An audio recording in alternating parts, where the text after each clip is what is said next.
listeners and readers of AwardsWatch.com. This is the AwardsWatch Podcast, episode 262. I am your executive editor, Ryan McQuade, and joining me today is Jay Ledbetter.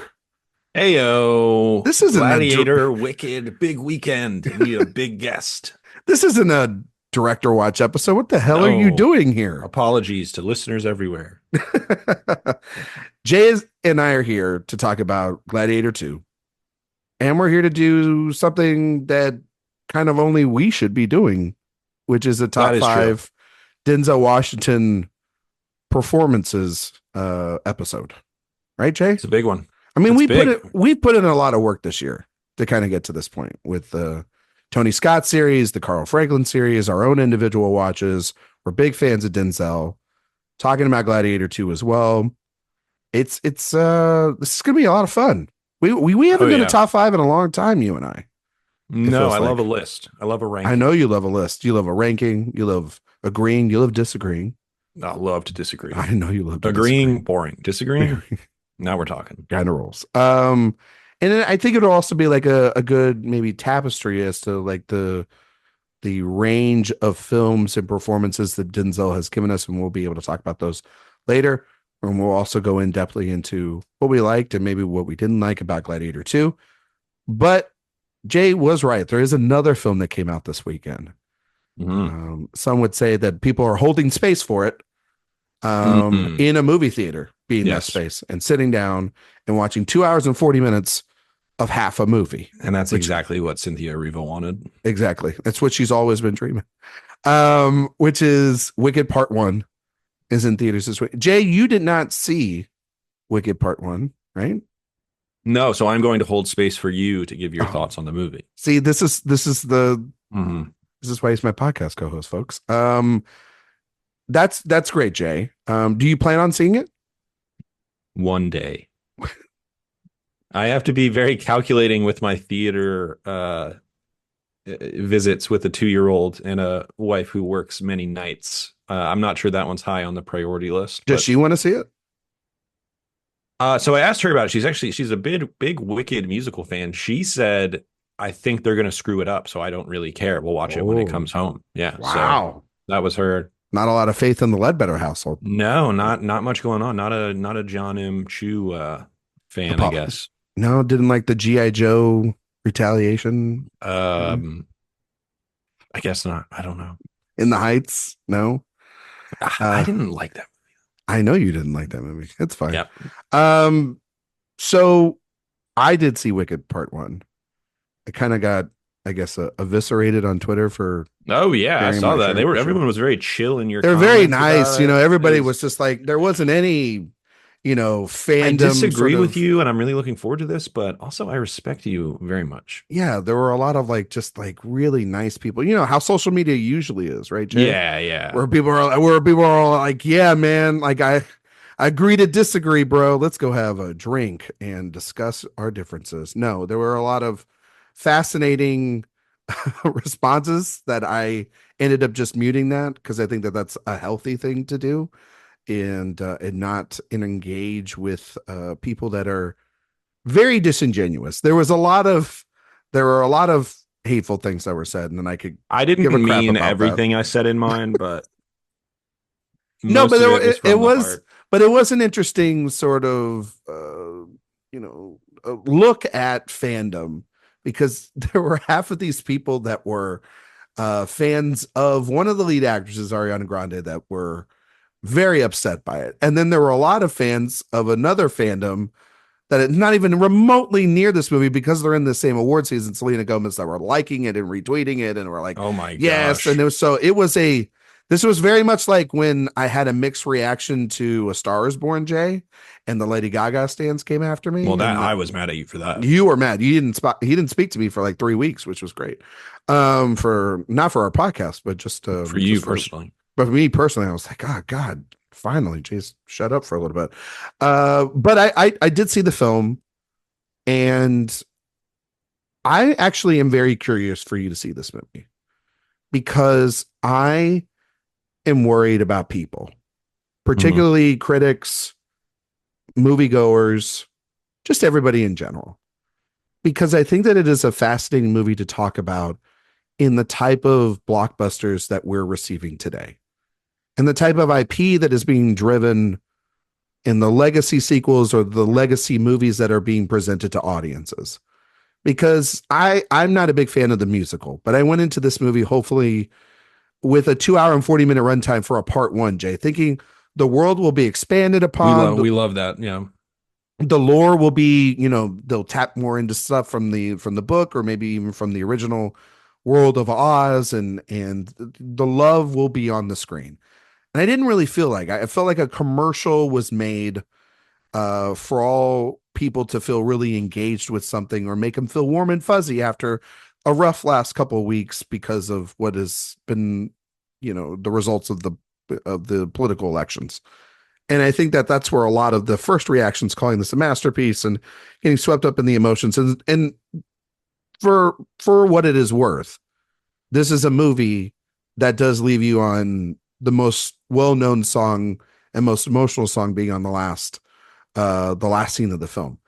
For me, I thought it felt emotionally flat, and I didn't feel any of that. And I don't think that even the performances, while some of them are good, I think Cynthia Erivo is very good in this film.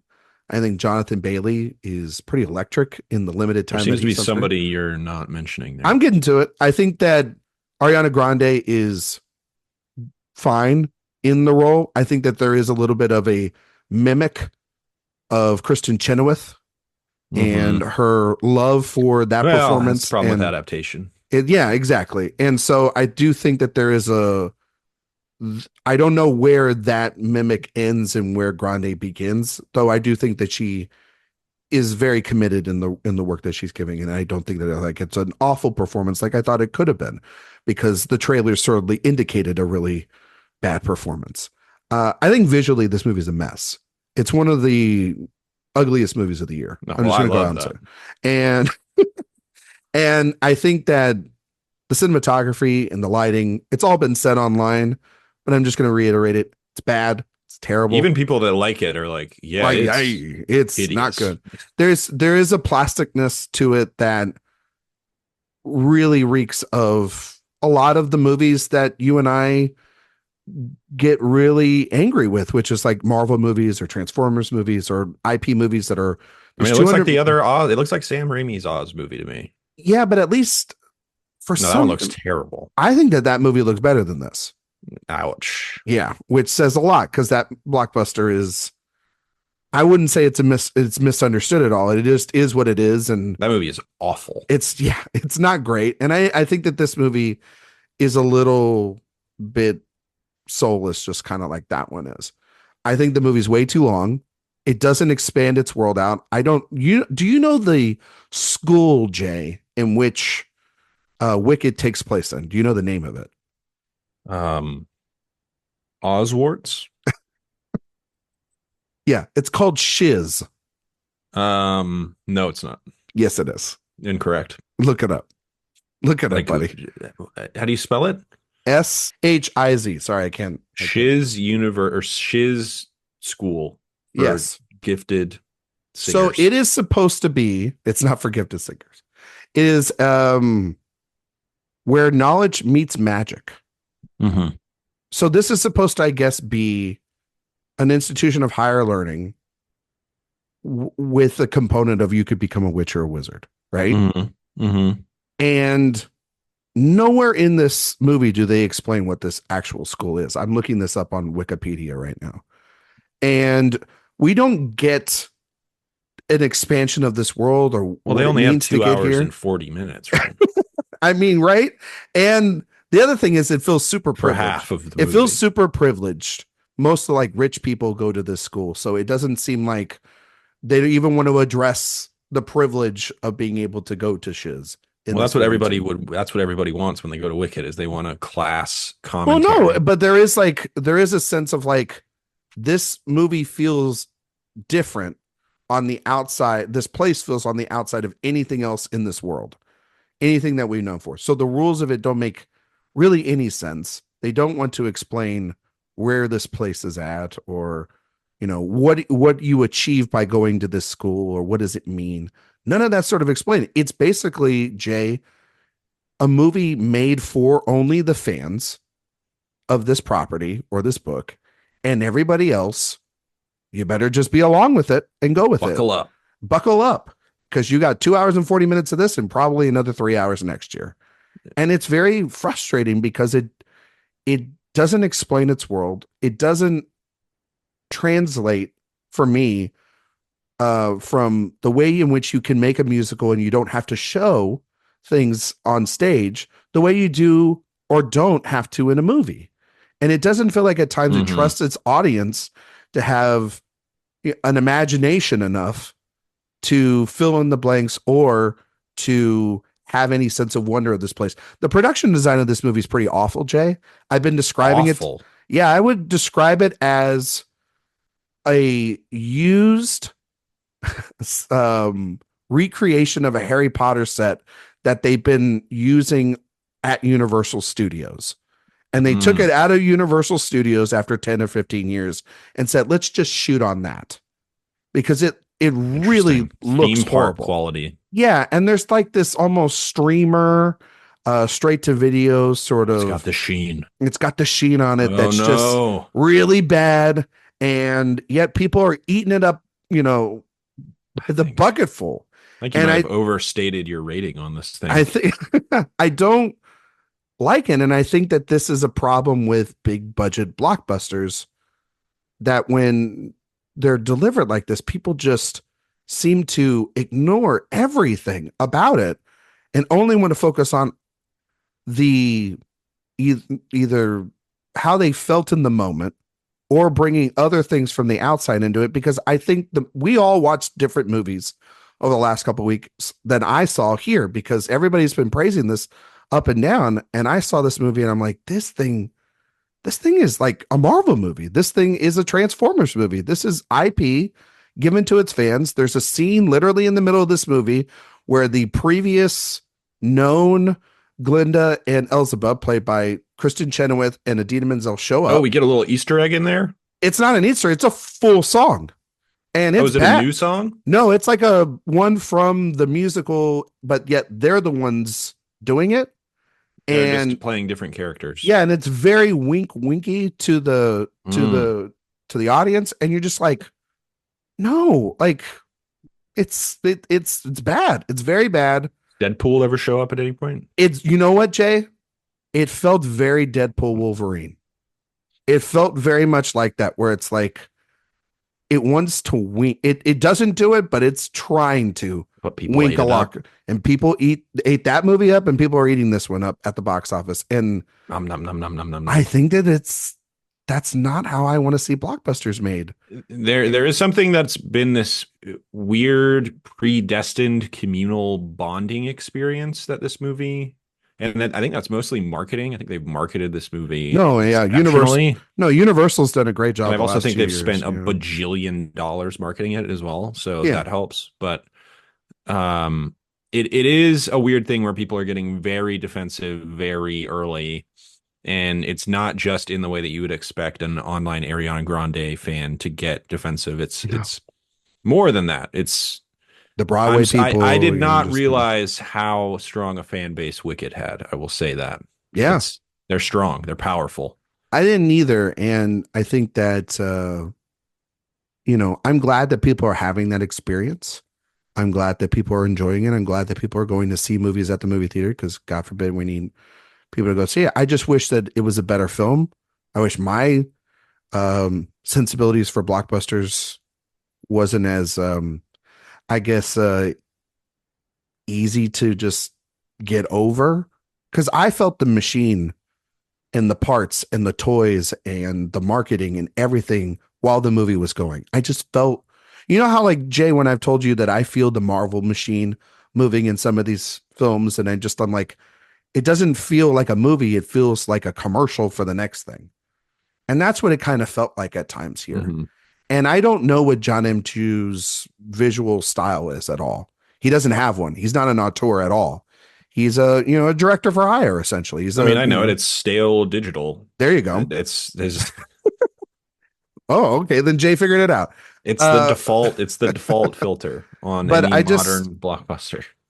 and I was thinking of, and I haven't told anybody this, but as I was watching it, and I'm not saying I love this movie, but at least in that world, in that film, and that filmmaker that I'm about to mention has a sense of style and nostalgia, but also visually, I think is a lot better than John and Chu. And I was thinking of Paul King a lot watching this movie. Mm.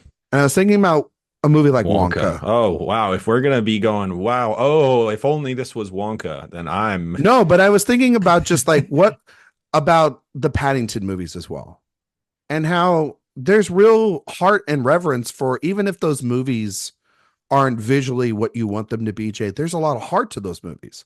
no, oh, for And sure. I Absolutely. and I did not feel that in this at all. And Paddington I has a power to it, yeah, undeniably. undeniably so. And um so yeah, I was very disappointed by it, but I'm obviously in the minority, and Jay's gonna see it's gonna be his number one movie of the year. Sounds pretty good. That's pretty good. And but we'll see how it plays out. I know that everybody's probably wondering what I think about it for Oscars, or Eric thinks about it for Oscars and stuff. And I'm sure we're going to talk about that in another episode. And we just talked about Oscar possibilities. I do not think this is going to get in director. It'll get into picture. I don't think it's going to win much. I think that this is very much like a lot of other musicals. It is going to get into picture, you think? I think so. I think That's that so they're, wild. Will it I get an think, acting nomination? yeah, I think Grande will get in, but I don't think she's going to win. I Hmm. still don't think she's going to win. That'd be And wild if Ariana Grande had an acting Oscar. you know what? It would it would be weird, wouldn't it? That would be weird. But I think that we've seen movies like this, like West Side Story, other movies that come later in this, come right now, November, December, they start releasing, showing to critics, and then their wave sort of dies off, and maybe they win one or two awards, Jay, but they don't win Best Picture. And I think that when people come back from from wanting something that feels a little bit different than like it was reminding me a lot of 2016, when people right after the election and what happened, a lot of people saw Arrival, and that made them feel very hopeful, or that made them feel very safe or optimistic about the future. And Arrival didn't go on to win a lot of things, but it got Arrival is nominated a also bunch. small compared No, to I know, but like a lot of people talk about that in the industry, is like that was a movie like they needed at the time. And Arrival rocks. I think Wicked was a movie that a lot of people saw, and it felt really good to see something positive, or maybe uplifting, or whatever, or something familiar in the moment to the past, nostalgic. And I think when it comes to a Best Picture race and things of that nature, I think that the overall Academy will be like, okay, well, it'll be nominated, but it's not going to do much outside of probably that. And I think that that's okay, also too, because it's going to make a crap ton of money. So, and once Seems again, the money is also the reward. Therefore, I think it's going to be goblin dollars on Thanksgiving. exactly. Well, you're Gobble, going to have gobble. that, and you're going to have Gladiator 2 and Moana 2. I mean, Is that coming out this week? mhm. Mm. That's going to make a I've seen it crap ton of advertised on D plus. on the. Oh, is that D plus? Mm-hmm. Is that what you're calling that? Okay. Did you come up with a name yet? Still for Netflix? Nah, I'm still You're still shopping workshopping it. Okay. Yep. All right. Where are we at right now with it? The flicks. The Flex. Okay. Well, it's not your best, but it'll have to do for now. Wicked's in theaters. Everybody's seeing it right now. I don't need to tell people to go see it. Actually, I Except probably me. tell you. Except Jay. Jay's not going to go see it in theaters. So People are so mad that I'm on this episode. the other film, Gladiator 2. It's out this weekend. It made good box office as well. People are going to see Gladiator 2. It did particularly well internationally. It's already Yes. made like 200. close to 250, something 225, That's good. something like that. That's good, right? Because it cost like what, $300 million, $350 It million. cost, yeah, in honor of the Zack Snyder film, it cost 300. And so it's made $230 million so far. It's the budget has fluctuated between 250 and 310. So it could make its. Well, I don't think it's going to make it. I'm not thinking we'll get a Gladiator 3, but I don't think anybody's going to be Angry about? filing for bankruptcy over No. Gladiator 2. Is a push good for it? Like just a push? Yeah, it costs way too much. What idiot greenlit that at $250 million, $300 million? Come on. If it makes like 700 million, is that a good enough for Gladiator 3 to be made? Like a good enough reason? I I mean, I guess. I don't know. Yeah. Okay. Well, we're going to talk about that in a second because I think that that would lean on then having maybe some other stars show up. Yeah. Gladiator 2, 24 years since the original, Yeah. right? That 2000. one's that starred Russell Y2K. Crowe and Joaquin Phoenix. This one stars Paul Mescal, Pedro Pascal, Denzel Washington, Connie Nielsen returns. You know who else returns, Jay? The Riddler. Ridley Scott. Ridley Scott is back. He's coming off of Napoleon last year. Mhm. Jay, did you like Napoleon? Did you ever watch it? Never saw it. You still never watched it? Weirdly, no. I have seen every other Ridley Scott movie he has ever made. And for whatever reason, that one slipped by. Are you going to watch the extended cut or are you going to If watch I, the... yeah, when I watch it, which I will, I'll go straight to the extended cut. Okay. And You're by just all not- accounts, it is the better version of the movie. That doesn't always mean that for Ridley, but it just means longer sometimes. But I mean, Kingdom of Heaven, the Blade Runner final cut has become the definitive cut. Black Hawk Down, right? Isn't that an extended cut? Isn't there one in that? I'm not sure there's a huge difference. Counselor director's cut is definitely the definitive cut. I mean, he likes to chop it up. Robin Hood, Exodus, Scots and King. There's a bunch of them. There's too many extended cuts. Anyway, He says there's like a 5-hour Gladiator cut, Gladiator Yes. 2 cut. so this movie follows Mescal's Lucius, whose home is invaded by the Roman army led by Pedro Pascal's general. He seeks revenge against Macarius and fights as a gladiator for Macrinus, a former slave who plans to overthrow the emperors and take over Rome. Jay, this is a big movie. We've been anticipating it, right? You've been looking forward to this one. Oh yeah, very much so. It's Gladiator. It's got Gladiator. Paul Mescal. It's got Denzel. It's got Pedro Pascal. It's got the Riddler. It's got all the pieces back technically from behind the scenes from the original. And it's, if anything, if you weren't a big fan of Gladiator, you just got to be curious as to what the hell they're going to do in this sequel. Mm-hmm. So, Jay, can you tell everybody out there your thoughts on the original Gladiator and what it means to you in terms of Ridley Scott's filmography? And then what do you think of its long-awaited sequel? Yeah, the original Gladiator is definitely not a tier 1 Ridley Scott movie for me. I think it is so thoroughly elevated by what I really think is an all-time movie star performance from Russell Crowe. I think he's unbelievable in that movie. Joaquin Phoenix also doing some great work in that as well. When you rewatch it, I think the biggest problem with that movie is the editing. It really suffers from this early 2000s quick cutting, quote unquote, visceral editing style that I think hampers a lot of the action sequences. The story is fairly straightforward. It's a very classical movie in so many ways that is predictable and shouldn't work nearly as well as it does, but it's greater than the sum of its parts, I think, because of the scale and because of the performances. It is truly, I believe, a dumb movie, but it is the broad strokes of it work so well that it kind of transcends to this level of sort of undeniability. And I was very interested to see if they would be able to capture that in the same way in 2024, because there are no 30-year-old Russell Crowes out there right now, or however old Russell Crowe was back then, maybe mid-30s. Those guys aren't really out there right now. And I thought this was a huge test for Paul Mescal. Mescal. Mescal, apologies. I literally, as I was saying it, I was like, I'm going to say Mescal, and then I'm going to change it. Mescal. Paul Mescal, who's an actor I really like. I think he's extraordinarily talented. I just didn't want you to get killed by that fan base. Yes, I'm sorry. Paul Mescal. And when I mean that fan base, I mean Eric. Yes.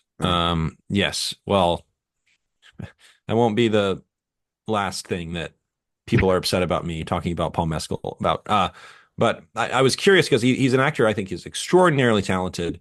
But his whole persona so far, what he's been so good at is being a cute little sad boy. Mm.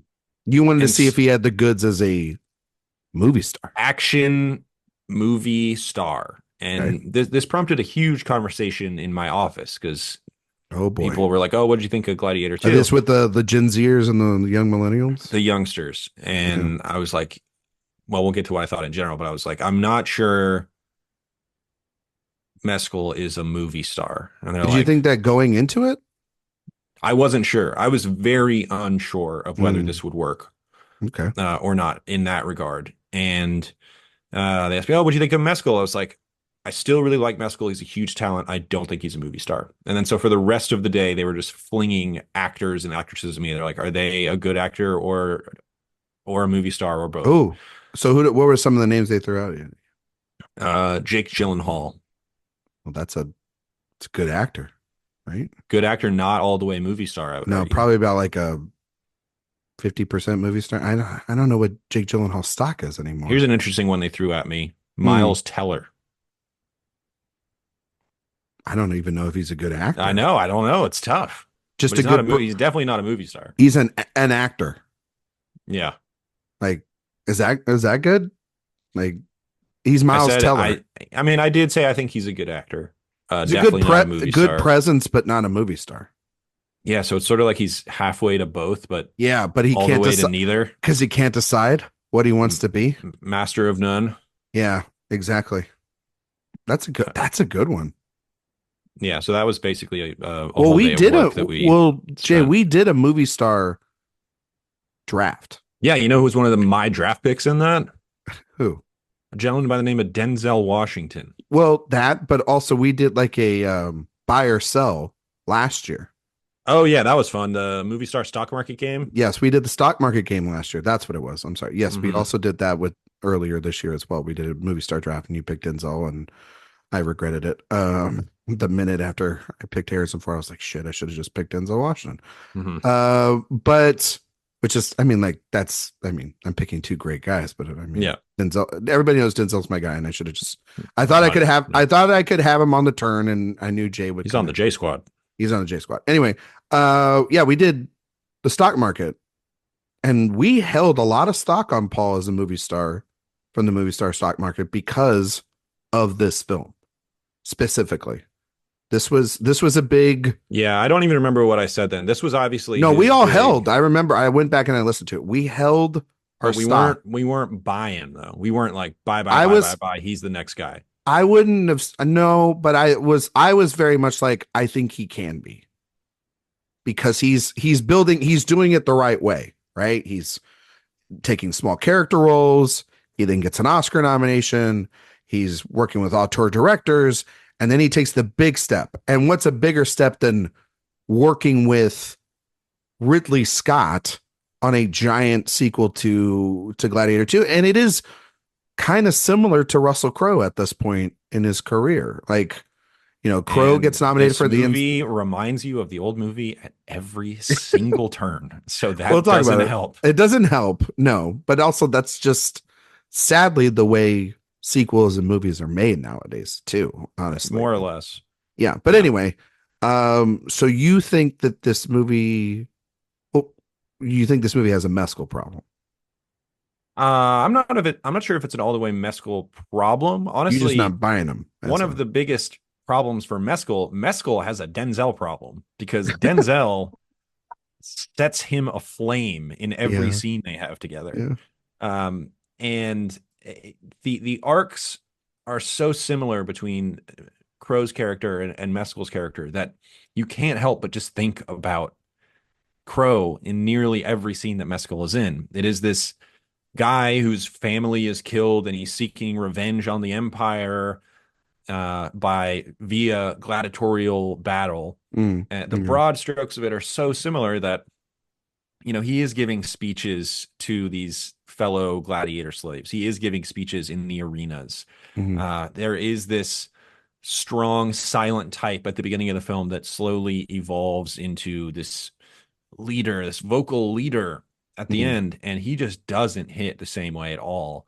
And meanwhile, you have Denzel, who is this uh, Machiavellian manipulator underneath, who is one of the only people in the movie seeming to have a great deal of fun, except for Mhm. the emperors. They're having a good time. Oh, Um, yeah. but Joseph Quinn, I think, is particularly very good in it. Yeah, and Fred Heischinger is also the other emperor as well. Yeah, he's I good. think they're both very good in the film for What is what he they're best known supposed from? White Lotus, I to. guess. Yeah. But I think they're both really good for what they're asked to do. And he was also in Thelma this year as well too. That's right. Yep. Yeah, he was. But Denzel is just putting in the dang work. Honestly, I wish they had asked Denzel to go a little bigger at points. I Well, I mean, he goes pretty big in this movie, A Jay. couple times he does, but those He moments are builds up when to the it. movie Yeah. is really singing. Yeah. And I wish this movie would sing a little bit more and a little Earlier. bit louder. Mm. Yeah, and earlier, Hmm. definitely. But Mescal is doing like total replacement level work in this. He's not Mm. really adding anything to it. He's not really taking away from it. He is delivering what is asked of him on the page. He is not transcending that. He is not delivering lesser than that. Mm. He's just giving a performance that will not be remembered or forgotten. Um, Mm. I don't really know what to say beyond that. I just don't think he's delivering the necessary performance. He tries to give a couple speeches that just, for me, Yeah. kind of went over with a flutter. Do you, Um, and so with that, do you think then the overall movie then is a mixed bag at that oh point yeah, the then? movie in general, really it is 85% the exact same movie, and it is worse in almost every way without being bad. Mm. The action scenes are less tactile. It's way sillier than the first movie. It Yeah. is so silly. Yeah. Sometimes in fun ways, and sometimes in ways that are tedious and annoying. Mostly, it gets tedious just because it's so reliant on CGI for all of the fight scenes and stuff. It's a cool idea to have the Colosseum filled with water and have sharks put in it, but in practice, it is kind of boring and plasticky and flubbery and flat. Mm. Um, the baboon sequence, it's kind of cool to see these crazy baboons, but then when they start fighting them, it loses all Yeah. It's tension. really, yeah, that's probably the one scene out of the film where I'm like, oh, Ridley, you couldn't help yourself, could you? They could just, Yeah, yeah. it Yeah. that stuff. Thinking back on Gladiator, which I watched about a year and a half ago, I think. Okay. The one thing about those scenes, as poorly edited as I think a lot of those scenes are, they definitely have a viscerality to them that I think Mhm. is very palpable. Um, but I think the movie, at the most basic level, it thinks the audience is interested in two things that are two of the least interesting things in the movie. One, the arc of Lucius. Lucius in the Yeah. movie, his general familial arc, the emotional waves that we are expected to go on a journey with in this movie, I think are just rather dull and uninteresting. And the second one, which I think is a big mistake, Ridley Scott really wants to dig into the grand idea of what Rome is in ways so like it's so uninteresting. I mean, I'll think of better ways to explain it a little bit later, but his whole idea is about the grand philosophy of Rome and what it represents in the face of democracy ring especially weird in November 2024. Um, but even just generally, one, they're factually hilarious, historically hilarious, Yeah. and two, they just ring kind of hollow and overly simplistic, Hmm. in a modern sense. So Yeah. those two things being as forward as they are problems. A lot of the action is silly enough that it works actually, but the silliness takes away from uh, it being a quote unquote good piece of art, I guess. But Denzel's arc is amazing. He has three scenes in this movie that are like among the best scenes of the year, and it's all because of him. But the movie in general is like it's I think you will have a good time going to the movie theater and watching it, and I honestly don't think I'll ever watch it again. Mm. Actually, I was going to make you watch it again next week, if that's okay. Well, this is the last time I will be on the podcast. um, I really like this movie a lot, and I am not someone that bows at the altar of Gladiator being one of Ridley Scott's best. I think you and I are both in sort of agreement. We do not think it's in his top tier or his Mount Rushmore. And we're like of the age and demographic where we should. Like, this should be our movie. Like, we should, like, a lot of people our age love this movie. Jay's also a father. He's actually supposed to like this movie because they give it to you on the way out of the hospital. Is it at least a Blu-ray, or did you get a 4K? No, it's a digital code, of course. Oh, it's in 2024. It's a digital code. It's a QR code. There you go. And you can just watch it on whatever device at any time. Yeah. Are there any other movies in the starter pack? What else? Saving Private Ryan, of course. Oh yeah, that's a big one. Yeah. What else is in the dad starter pack? I mean, I guess of that era, you'd go like Braveheart. I feel like Terminator movie Terminator would be in there 2. too. Yeah. All that good stuff. Something, yeah. Just those like what's that Mel Gibson movie about the Revolutionary War? Oh, The Patriot. The Patriot would be in there. Like a lot of. I feel like you would have a lot of Melly Mel's in there. Those from the 2000s. We need to stop with the Gibson. Or maybe we don't. I don't know. He's got a movie coming out soon. Hey, it's got that Bring airplane movie. For that app. Yeah, for the airplane Mel Gibson movie. I can't wait for that thing. Is that him and Wahlberg? Well, he's not in it. No, he's directed it, but Wahlberg's in it. Wahlberg is the star of it. Yes, he's like the bad guy. Yeah, but you don't know it right away. But the trailer gives it away pretty quick. Pretty quick, like 20 seconds in. So I'm never been like one that really taps into this movie like all the time and think that it's up there with Alien or Thelma and Louise or Blade Runner as his best, right? I think that there's a lot of people that think that it is up there in that upper echelon of his filmography, and I think of it as sort of like a B tier in the middle. I think that movie is really silly as well, but I agree with you, Jay. It is the spectacle of it, right? Sort of giant, ambitious sword and sandals epic that was made at the time, and Russell Crowe and Joaquin Phoenix too are great. Joaquin's great. Like they're just able to carry through what is a 2.5 hour movie that is, fictional historical nonsense. And it was a big hit. And I was just like, okay, that's great. I appreciate that though, also, as when we use the clear definition of what a movie star performance is, Crowe's role in Gladiator is one of the performances we use. You can point to that as that is what it's supposed to be. A great actor who's not a movie star and a great actor who is a movie star. Yeah, they can do both, and I agree with you on that. But I don't revisit Gladiator a ton. I just recently did it for a podcast appearance. It's a great clip, like YouTube clip. Yeah, it's a very much. You want to go watch one of Crowe's monologues in it? It's a TikTok movie. Way to spend a few minutes. Yeah, it's a TikTok movie. Like, you can watch it in chunks on TikTok. What a compliment! I mean, I know that sounds mean, but like, no, like honestly, you could just straight up watch just like clips of it, and you'd be like, oh, okay. But then if you watch the whole experience, you're just like, I've seen better movies. I see the cracks. I see the cracks.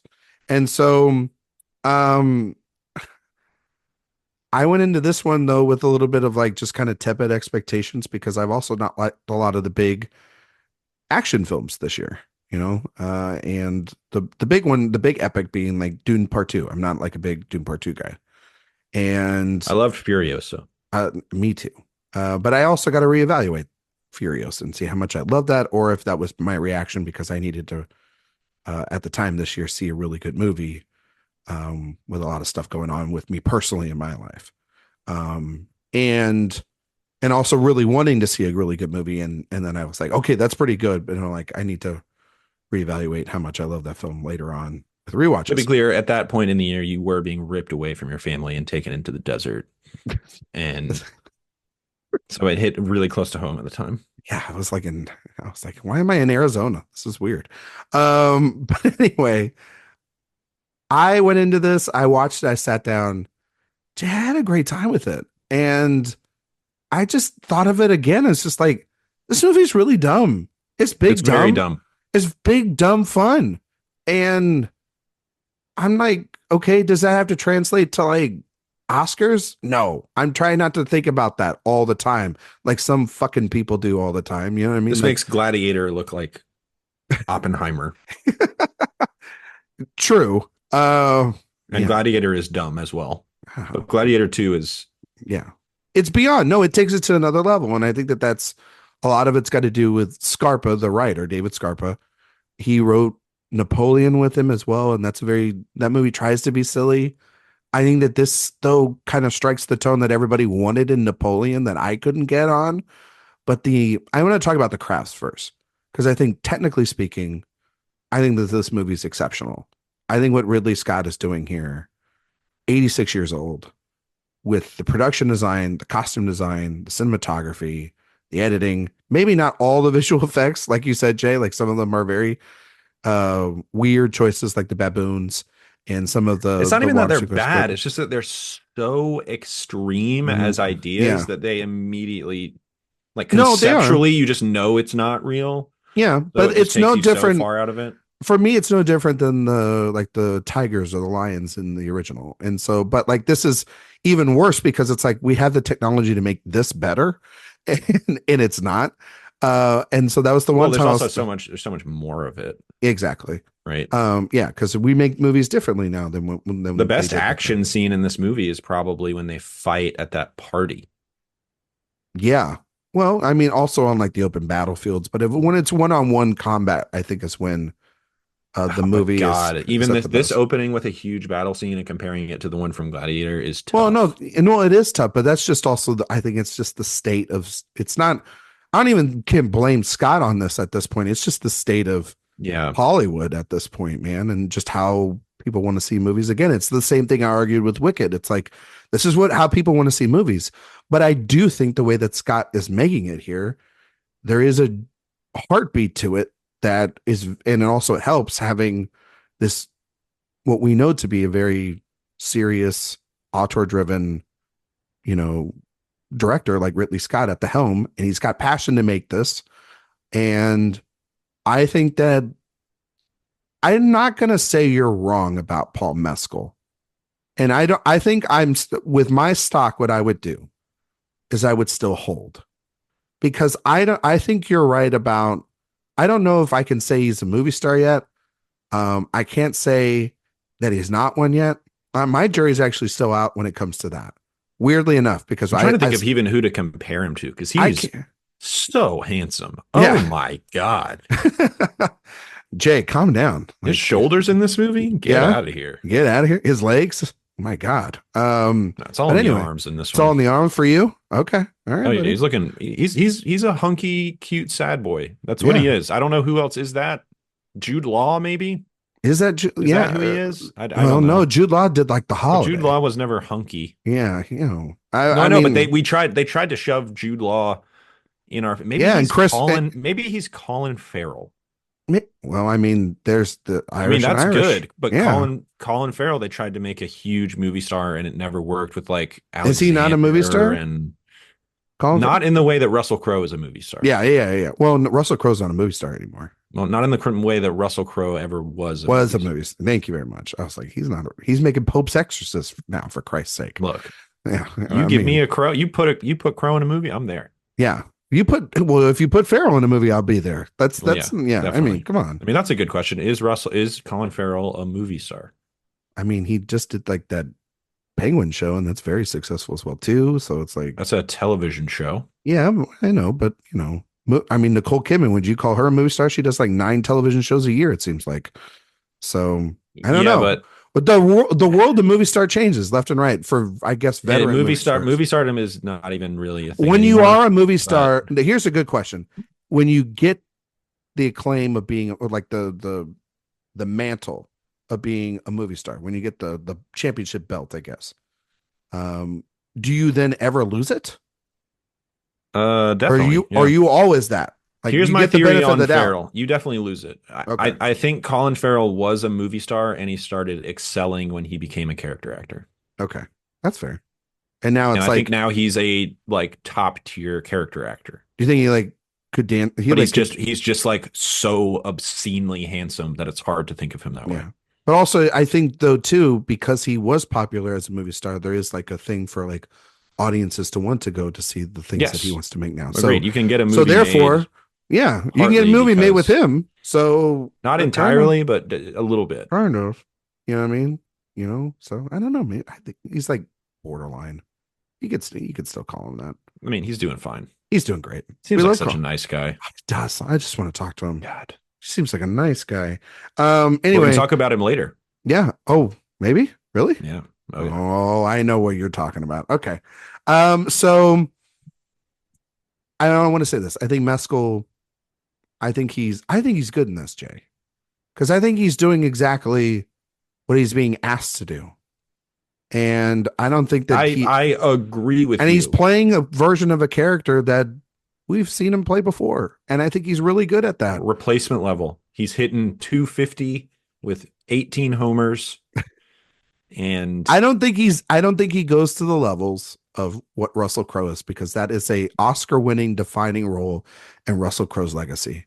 But I do think Paul Mescal is very good in this movie at playing. I think while there are similarities between Lucius and Maximus, I think that there are also differences enough in the approach that Scott wants to take these two characters ultimately. And I think that he's not playing this brooding general. He's playing a sad boy. He built a blockbuster around a sad boy kind of performance. And I think that that's perfect within Mescal's wheelhouse. Now, is it better than After Sun? Is it better than All of Us Strangers? Is it better than Normal People? No, I would say that those are much more layered and deeply interesting performances, and they are better written performances as well. But I think Mescal is good here. I didn't say he was great, because I do think that there are one too many monologues that could have used another take or another punch up, which is where Russell Crowe comes into it, because Russell Crowe changed a lot of his own dialogue, and Mescal is not at the place where he's worked with somebody like Michael Mann, Sam Raimi, and others, where he has been in the business long enough, I think, to be able to go up to Ridley and be like, hey, could I make the changes? No, but that's also just not his temper. And it's just not his territory to do. No, it's not. Yeah. And I think that that's okay, but I think he gives a good performance. But it is hard to praise him abundantly when he's not the reason to see this movie. No. It's Denzel Washington's the reason It's to see this Denzel. movie. He is absolutely incredible. He's in this movie so much more than I thought he was going to be. Me too. I did not expect he him. gets the and. I was like, I was going to be in it for like 8 minutes. I thought he was going to. No, I was like, oh, he got a lot more money with the and. See how you know. Well, I mean, that's definitely a negotiated. That's thing. a negotiating tactic. But I think Denzel's incredible. I think he gives one of the performances of the year in this movie. He's awesome. There's one scene in particular that is just like. We'll talk about it. Which scene? Just say it. Come on, we can talk about it. All right, we're going into spoilers. We can talk about spoilers. For Gladiator II. Yeah. When he's walking ahead around the the Senate floor. Yes, he's turning it around. Yeah. That's when I'm like, we needed more of this in this goofy ass Gladiator. You're talking about politics. Yes. Which is so politics. Good. Where he's playing literally a snake at this point. The whole third act is so over the top, and it's all because of him. He's incredible in this movie. It's just that, we talked about this a lot with Denzel. We're going to talk about it later with the top 5. He's having fun. Who else in this movie is having fun? Well, everyone else. Who else is giving a fun performance? Well, everyone else is not designed to have fun. Like, I think I was kind of shocked by the fact that there's so much less Pedro Pascal in this than I thought. Pascal is wasted in but this. He's good. He's good in what he has, but I wish there was more for him. I don't even think he's that good. I think the one that's really bad in this movie is Connie Nielsen. She's not good. She's not good in this movie. She's not good. She didn't age well. Hate to say it. in the 20 years because her storyline and sort of the flashbacks that Ridley does, which look kind of like some of the flashbacks from the original film, like at night when they're like smuggling Oh the yeah, kid yeah, out. yeah.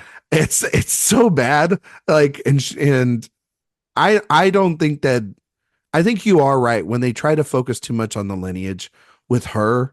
specifically. I think that that's just kind Also, of that boring. Like, retconning is it that's a the retcon? legacy. It's a retcon, I absolutely. thought, but I thought that it was kind of left up to the imagination of the audience in the first film of whether or not I think it that was child much was. more heavily implied that it was Joaquin's son.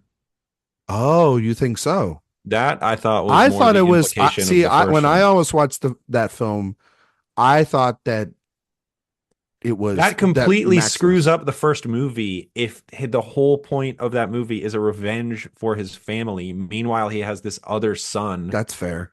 Well, That that's is, all. But also, that movie's silly and makes no damn sense. Come on, like there's you know, but you know what I'm saying. yeah, I know what you're saying. It would undercut a little bit, but also like his blind rage in that movie was that's not his family. You know what I mean? Like Lucilla is not his wife. That child is not his. And that would have been also something if that was in that first film, or you were able to add that in here.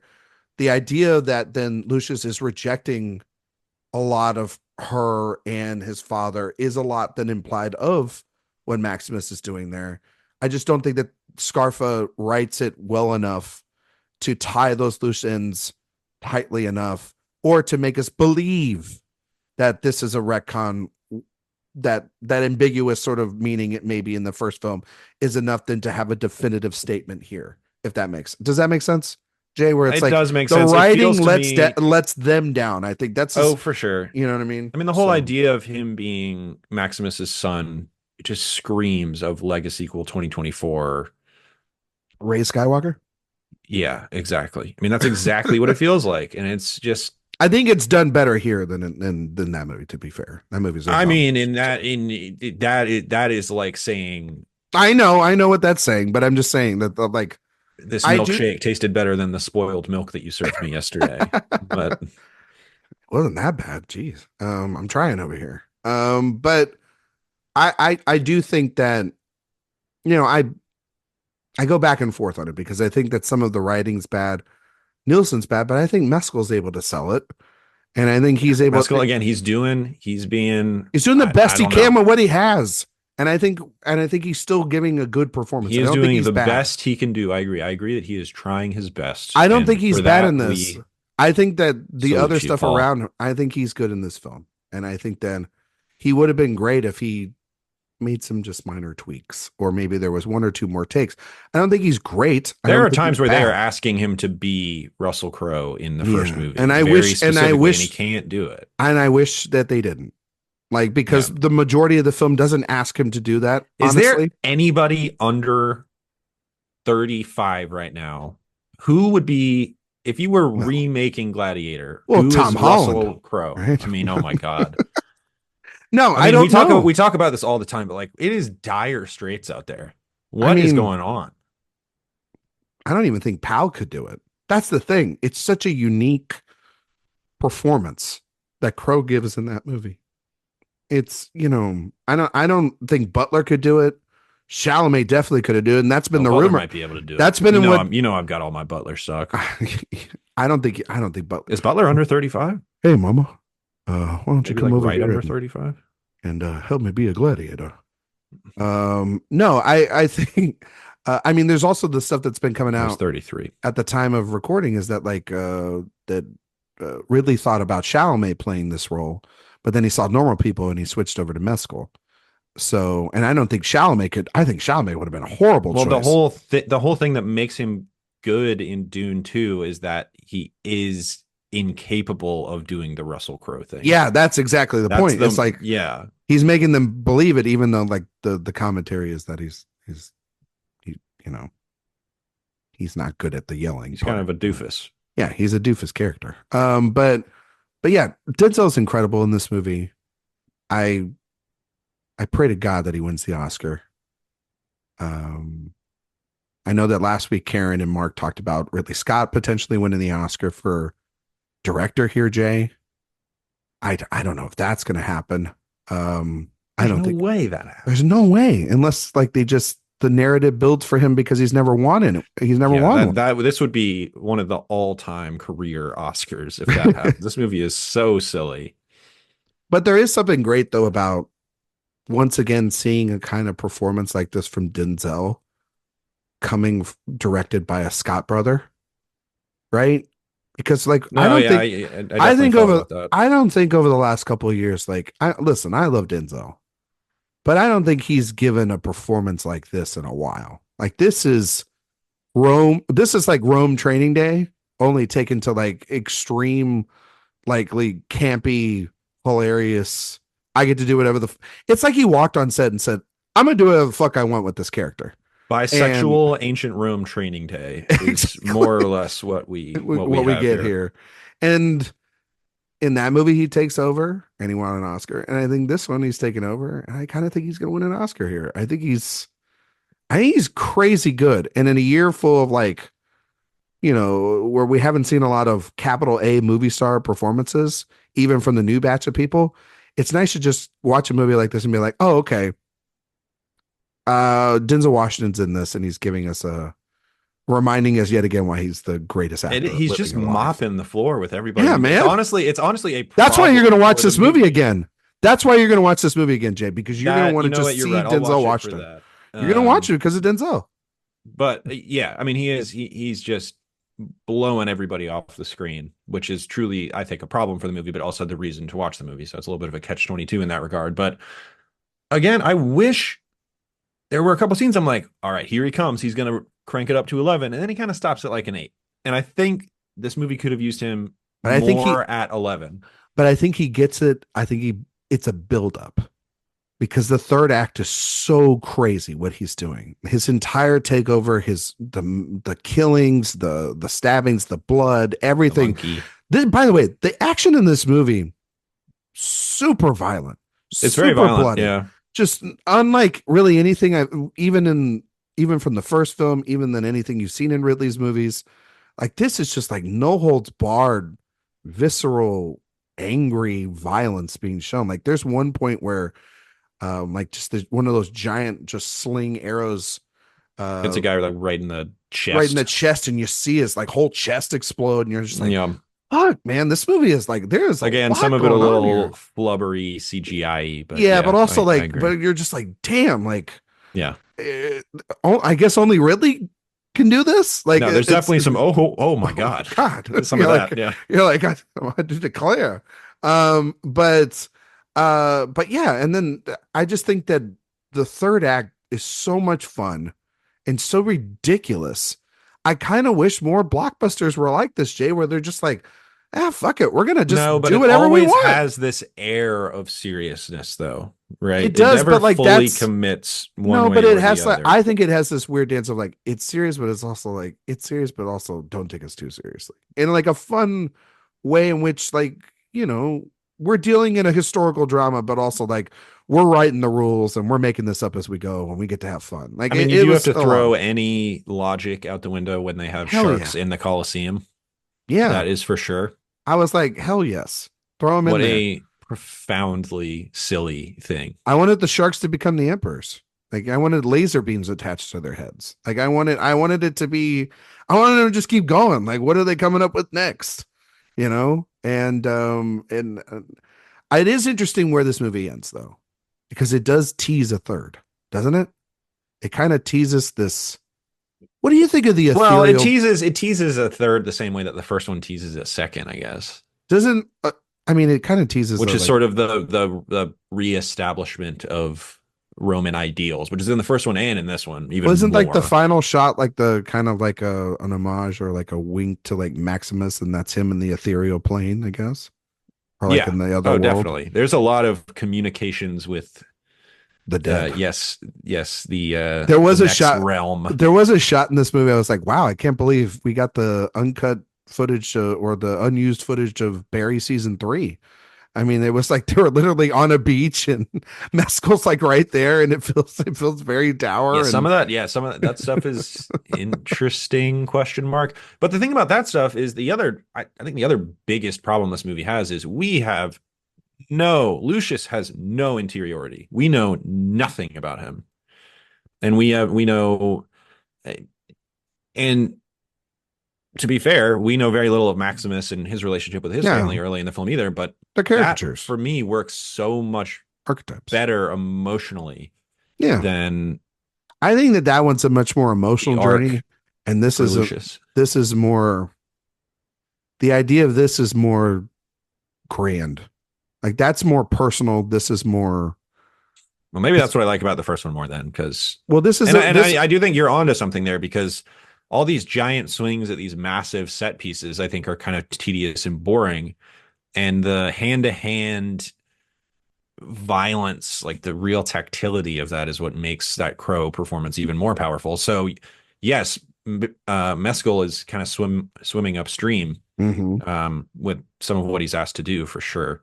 But I think his ask is to take over this empire and to bring a new world beyond the emperors, and that's over time that's what it becomes. Yes, and that is actually that. Something I hate about this movie, so thank you for pointing that out. I'm sorry, and I get that. No, I understand, and that's not what, but that's also different journeys for those two characters, the Maximus and that just turns the Pascal character into a plot device rather than an actual character. Yeah, I do wish that was a little bit better written. I do think that there is pretty good, like decent emotionality between them, and I do think their fight sequence is good, and I think that I just wish Pascal had more to do, and I because I found his character actually really interesting, and I kind of found his dichotomy of being like how it was to Maximus in a lot of ways, which is that I am this soldier that has been pillaging lands, and yet for these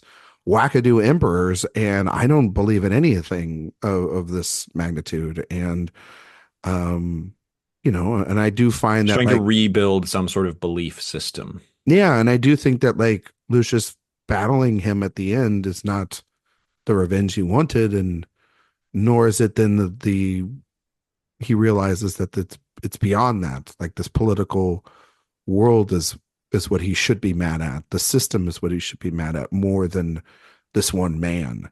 And I think that that's a little bit more interesting than just bad Joaquin bad. I kill Joaquin. Joaquin killed me. Scene. End of movie. I got my revenge. Good ending though. Yeah, it is a good ending though. So, but shout out to Denzel. Again, another big spoiler here. How many movie stars of his stature are willing to get embarrassed and brutally murdered in the way that he is in this movie? I think it is. He's one in a million. He is one in a million. There's not many actors that. I mean, shit. How many times have we heard about like Vin Diesel has a contract his contract where he doesn't want to lose? Hard. Yeah, I don't want the amount of punches I give and receive have to be equal. You know what I mean? And Denzel's like, yeah, I was been listening to a lot of Denzel talk.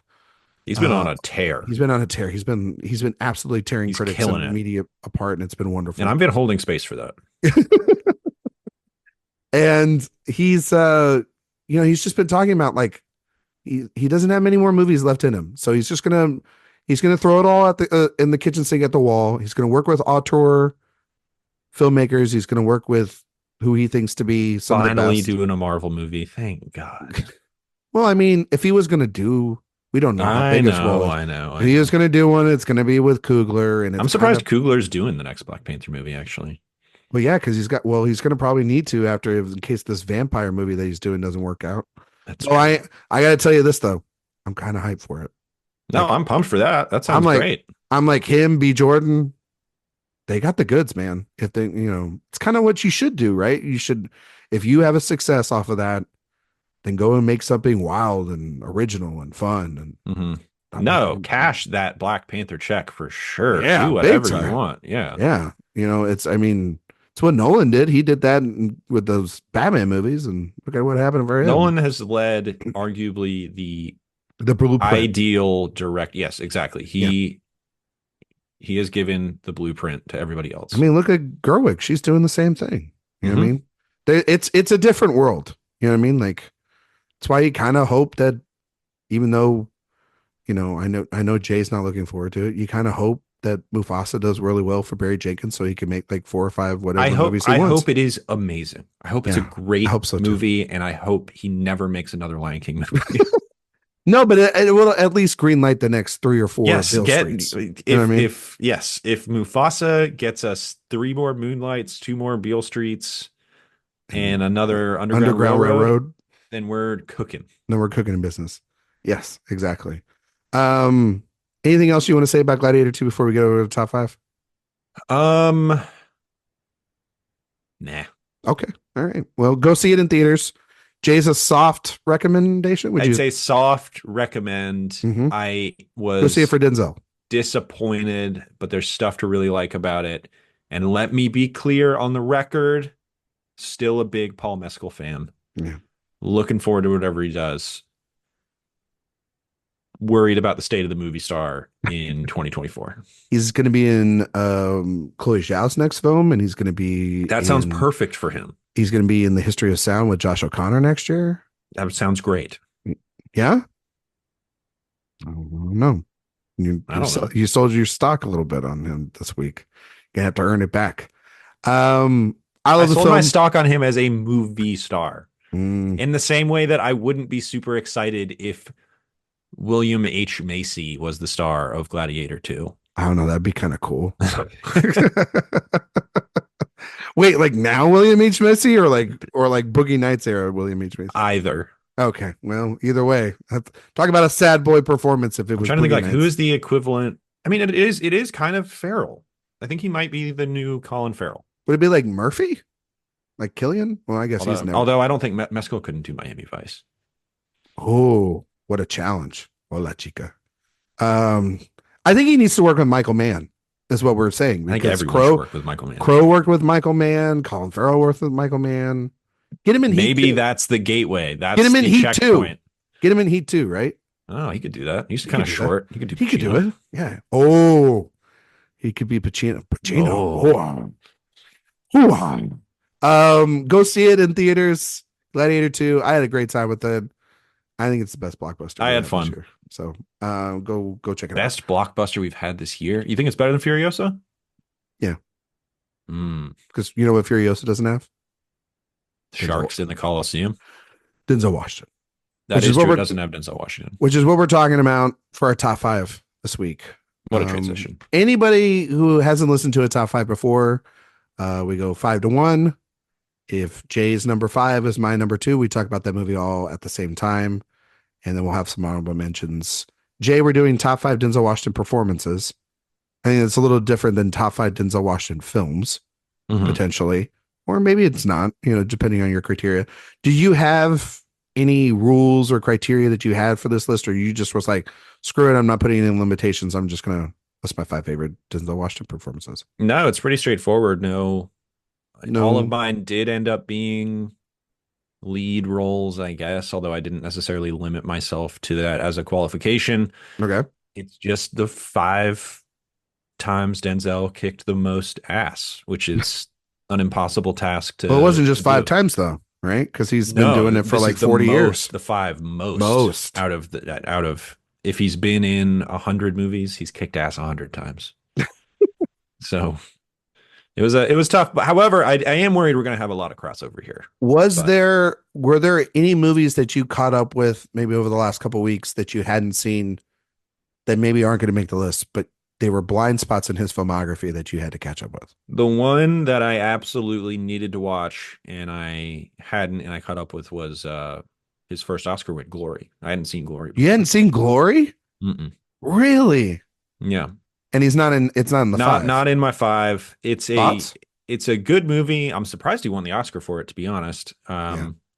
He's not in it a ton. He kind of has the big Spartacus moment at the end of the film. Yeah. Has a couple kind of big actory moments, and he's great in it. But I do spend that movie, as with most Ed Zwick movies, being like, why isn't this great? Why is this only good? I actually think Morgan Freeman's really good in that movie. He's really good in it. Absolutely. Yeah. But that was one I caught up with. Not going to make my 5, but I think that was the big one. Were there any that you caught up with? I did. I caught up with one that I think you don't like, and many people don't like. I finally watched The Little Things. Oh, well, you had to knock that one out before doing a best Denzel list. I was like, no list would be complete without me watching the John Lee Hancock vehicle starring Denzel, Rami Malek, and Jared Leto. Uh, I don't think it's good. I It's don't think so it's bad. I don't think it's terrible. It's just what it is. It's a Zodiac You seven are right. It's not ripoff. notably bad. No, it's just like It's kind of it's just blandly bad. bland. Yeah, it's Yeah. like anything It's a like John Lee you meant Hancock I was movie. gonna say you mentioned Edgewick. It's a John Lee Hancock movie. And Denzel's just kind of in cruise control. He is in cruise control in that movie, which is very rare for Denzel. Very rare for him. I do not understand why he made it. Malik is weird in that movie. It's so weird.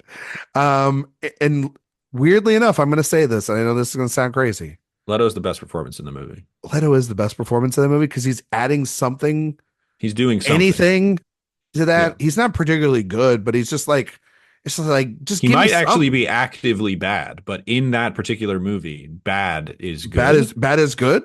Good, yeah. And so the movie doesn't make sense. It's ambiguous or sort of sad, open-ended ending is I kind of despise it. And I absolutely do not remember the plot machinations of that movie. so Jay, you gotta remember it's the little things.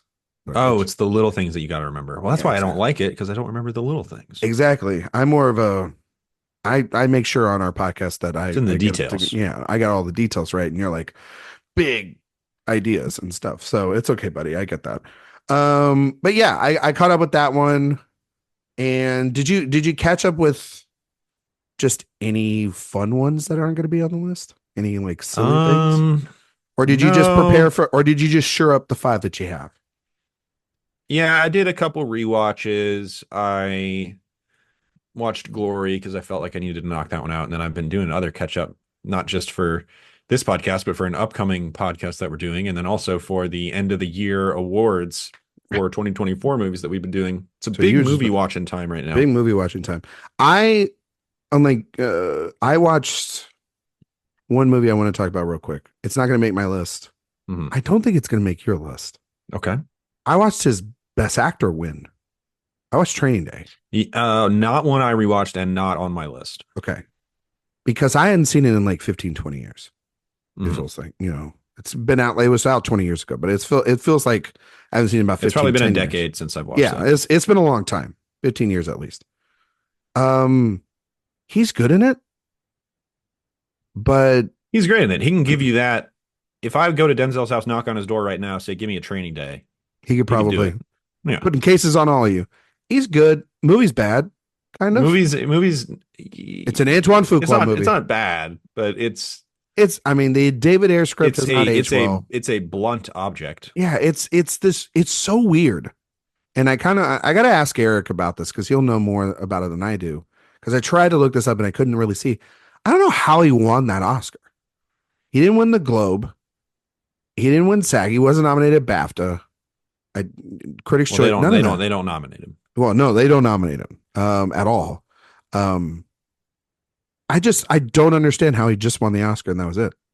And the movie was only nominated for him and Ethan Hawke. So I guess it was just they didn't want to award Russell Crowe back to back years because he had a beautiful mind. But yeah, it was just I don't know.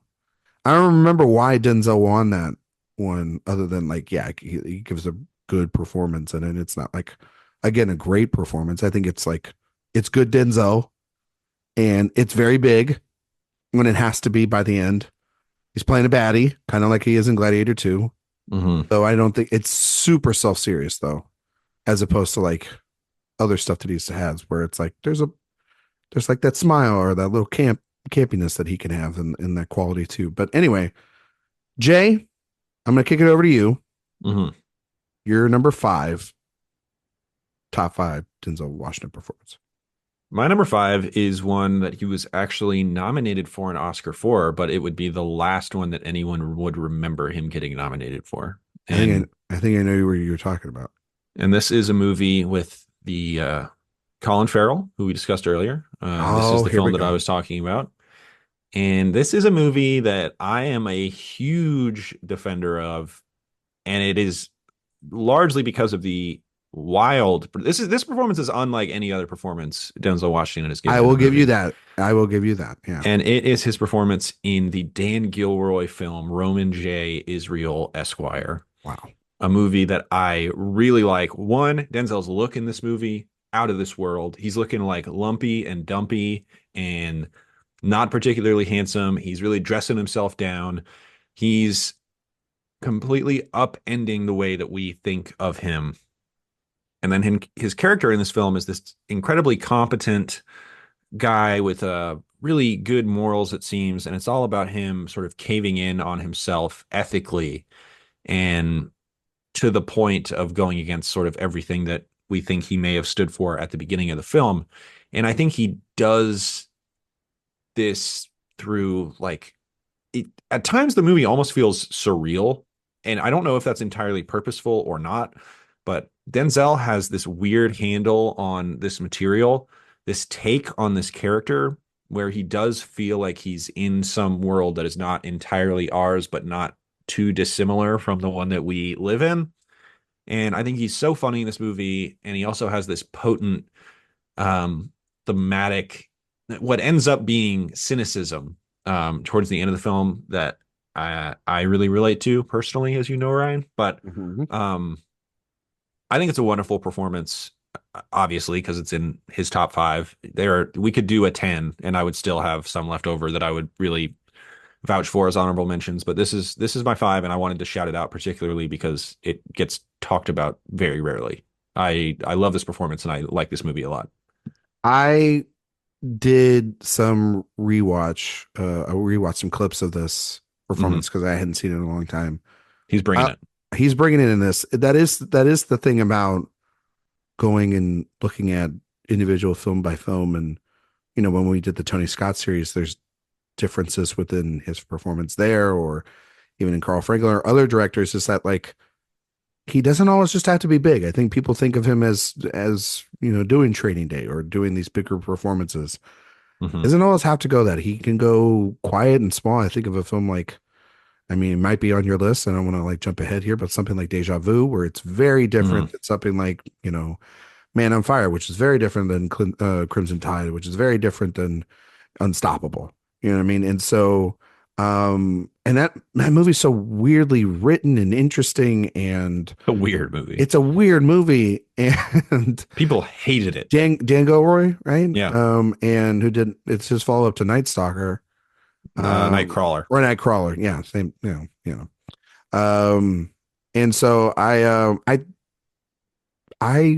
don't have it on my list, but it is an honorable mention for me.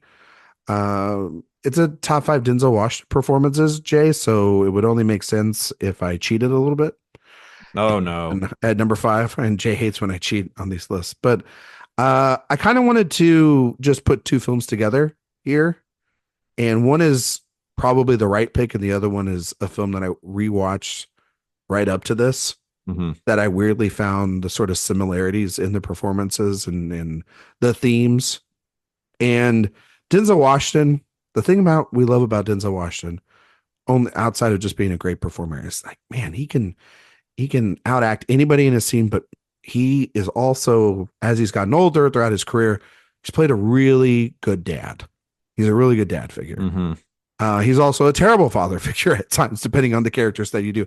But he'll go. Some of his characters go to lengths that other dads, I don't think, ever do, in terms of either how desperate they are for their child or how desperate they are for himself.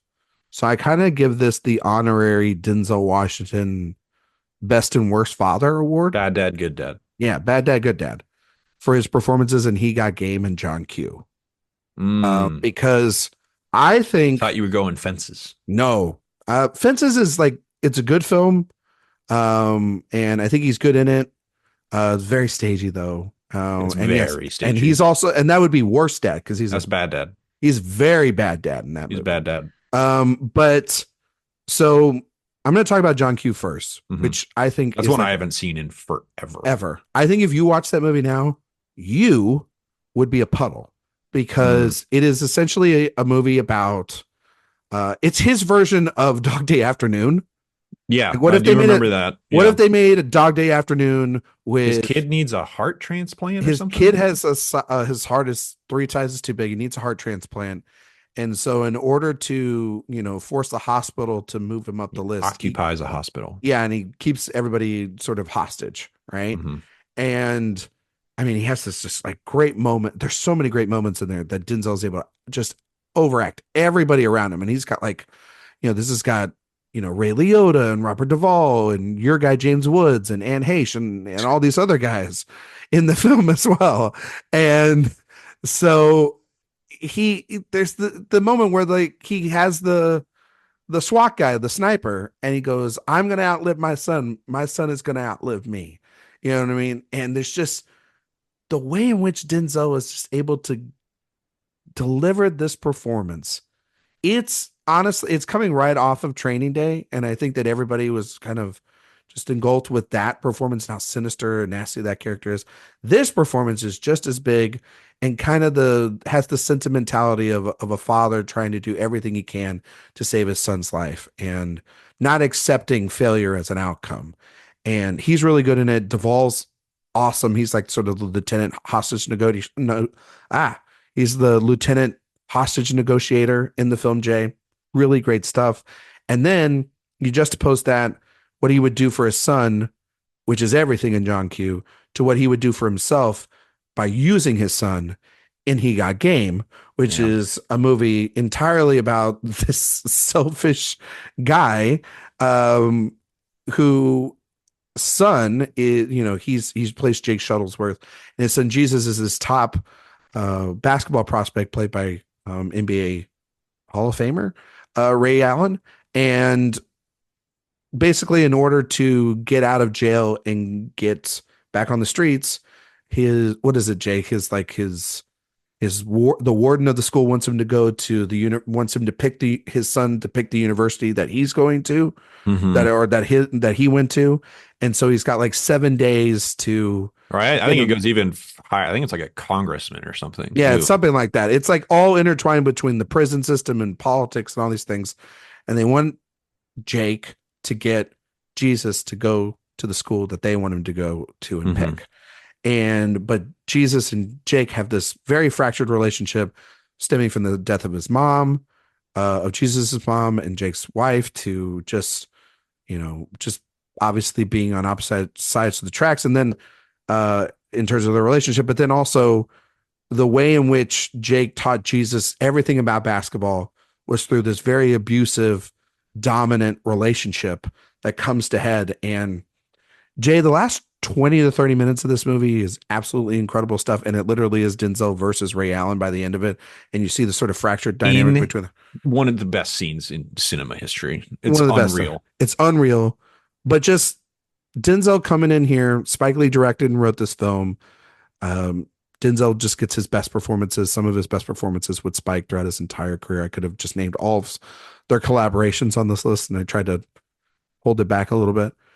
But there is just something about the disparity in in Jake's entire body language and everything he has to do to try to get this son who is an unmovable force in terms of emotionality. And then it all builds up to that ending, and it's impeccable. It's impeccably directed by Spike, but it's impeccably acted by Washington. And you feel Jake's just kind of decisions over time finally bear down on him, in Jesus's ultimate decision as well to play his father for essentially to give him whatever he wants or his freedom to be away from him. And then that final shot at the end of the film, how they are still tied together through this game. It's beautiful stuff. So He Got Game, John Q. That's my cheat. Hopefully that's okay. I mean, it's over, so it doesn't matter if it's okay or not. But John Q. One, I want to watch that. That's a Nick Cassavetes absolute hack. Absolute hack. But I'm telling you, I think. But if you give Denzel Washington a Dog Day Afternoon, I mean, what would he do with it? that's a great And idea he for a movie. it's at a time in the early 2000s where like we have one of the biggest movie stars on the planet, and he can essentially just remake one of the great movies of all time, Yeah. change the names and all the circumstances around it. Uh, yeah, I kind of want to hear what you have to say. Yeah, It is I'll a rewatch stupid it. movie.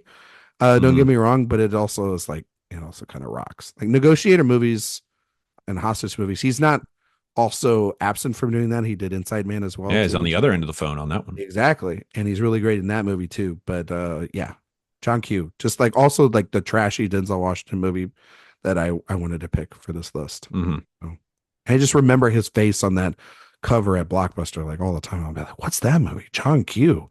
What a title." Anyway, Jay, you're number 4. Yeah, my number 4 is kind of the one that's just pure Denzel movie star id, where it's just like this movie is kind of junk, but we are just going to have Denzel do his movie star thing for 2 hours straight. And it is going to elevate this movie from just utter mediocrity to one of the ideals of its genre, which is Remember the Titans, a movie that was hugely important to me growing up. I've seen this movie a million times. This was this great year. I loved the Disney sports movie era, inspirational Yeah, sports where they movies. just got a veteran actor come The in, Rookie, the rookie, Miracle. Miracle. Oh, Miracle's good. Miracle's good. Miracle is good with Kurt Kurt Russell. Russell, very Mm. good in it. That's just a very easily digestible 2-hour movie about the Miracle on Ice. And Denzel, I don't have Remember the Titans on my list. It's number 6. It's like the highest Mhm. honorable mention because this movie should not be good. But It and you makes me shouldn't cry. but you shouldn't remember it either. It should be one No. of those like it was on the Disney Channel, like move on, but it has Denzel fucking Washington in it, just slamming home runs left and right, scene after Ah, scene. I And he's could do incredible in so this. many quotes from this movie that he does. He's amazing in this movie. So good. And I don't really know what else to say about it. It's just he is carrying this thing on his shoulders. And I'll tell you that the line I remember weirdly most from this movie isn't even his. It's Will Patton Mhm. as the defensive coordinator. We blitz all All night. night. I The don't know why. His night delivery there just they're absolutely gonna rocks. remember the Titans. And then you do Leonardo DiCaprio. Oh, he said it.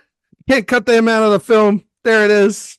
I remember growing up and just thinking, why is Will Patton not one of the most famous actors in the world? He's so good in Remember the Titans. So good in everything. No, and he's He is great so good in up- everything. Yeah.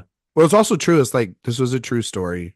You know, take it with a grain of salt how true it was in Right. the film, but like this actually did happen. And those coaches, Coach Boone and Coach Yost, they were, I believe, one of the, or I think they were like some of the founding members for the Army All-American Bowl. This is very football talk here, Mhm. but like they are always down here in San Antonio and always down here promoting it. And I remember growing up when this movie came out, Denzel and Will Patton came down for the Army All-American Bowl and were with both of those men at the game. So it was a big deal. And like obviously Texas being such a big culture for high school football in general.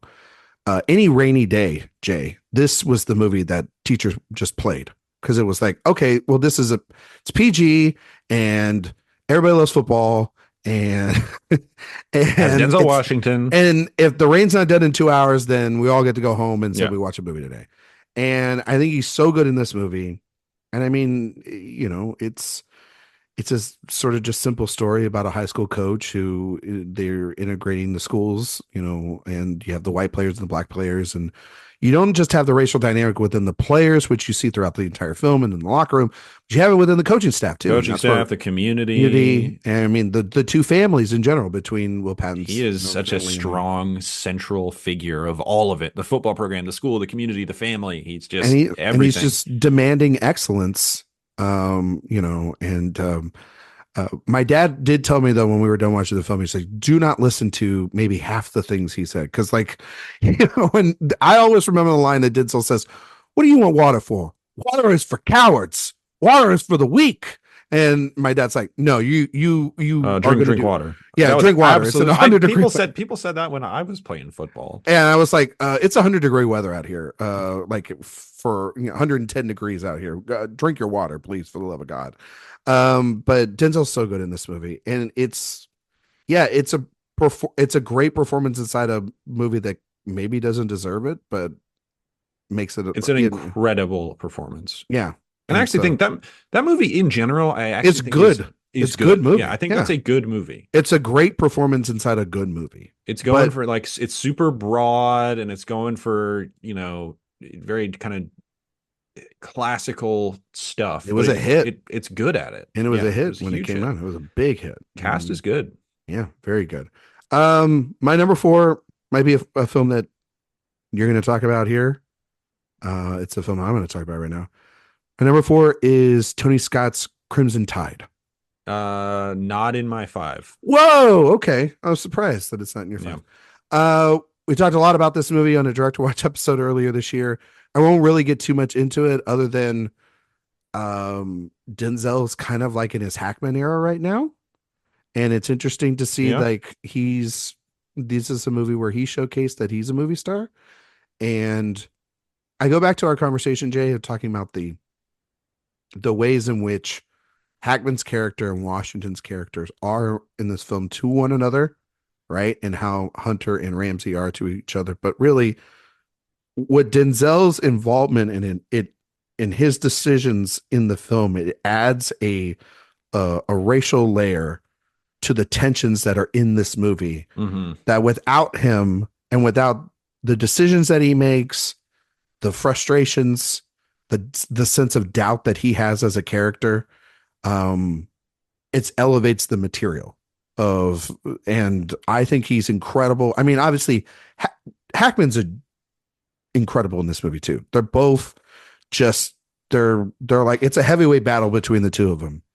One just of the incredible acting. Two-hand, like that's up there for me with like Pacino, De Niro. Oh, it's up there in like Heat? Hackman is one of the all-time. You think it's up there like Heat? As far as famous people going head to head, absolutely. Absolutely. I agree with you.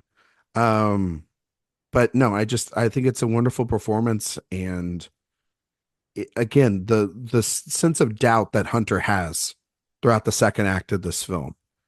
And it's got, again, another one of those great endings that, within the core with Jason Robards. And we talked a lot about it extensively on that episode. So please go back and listen to that one. But yeah, Crimson Tide, Denzel's performances in that movie, absolutely one of his best. Yeah, that movie rocks. He's incredible in it. Going toe to toe with Gene Hackman is no, small task, and he does it there. That's earlier in his career too. He wasn't all the way Denzel yet, I don't think, but no, but he's showing on his it. way. Yeah. I mean, there's like that scene at dinner where Hackman's trying to test his knowledge and he's able to throw it right back. The very nature of war. That's awesome. It's just, there's just little moments throughout it that sort of build up and hint at it. And then, when he's trying to get Hackman off the break and he just loses control and screams at it. It's like, there's just, under this mannered person is a person filled with purpose and rage. And yeah, it's just a wonderful performance from Denzel. Your number 3, sir.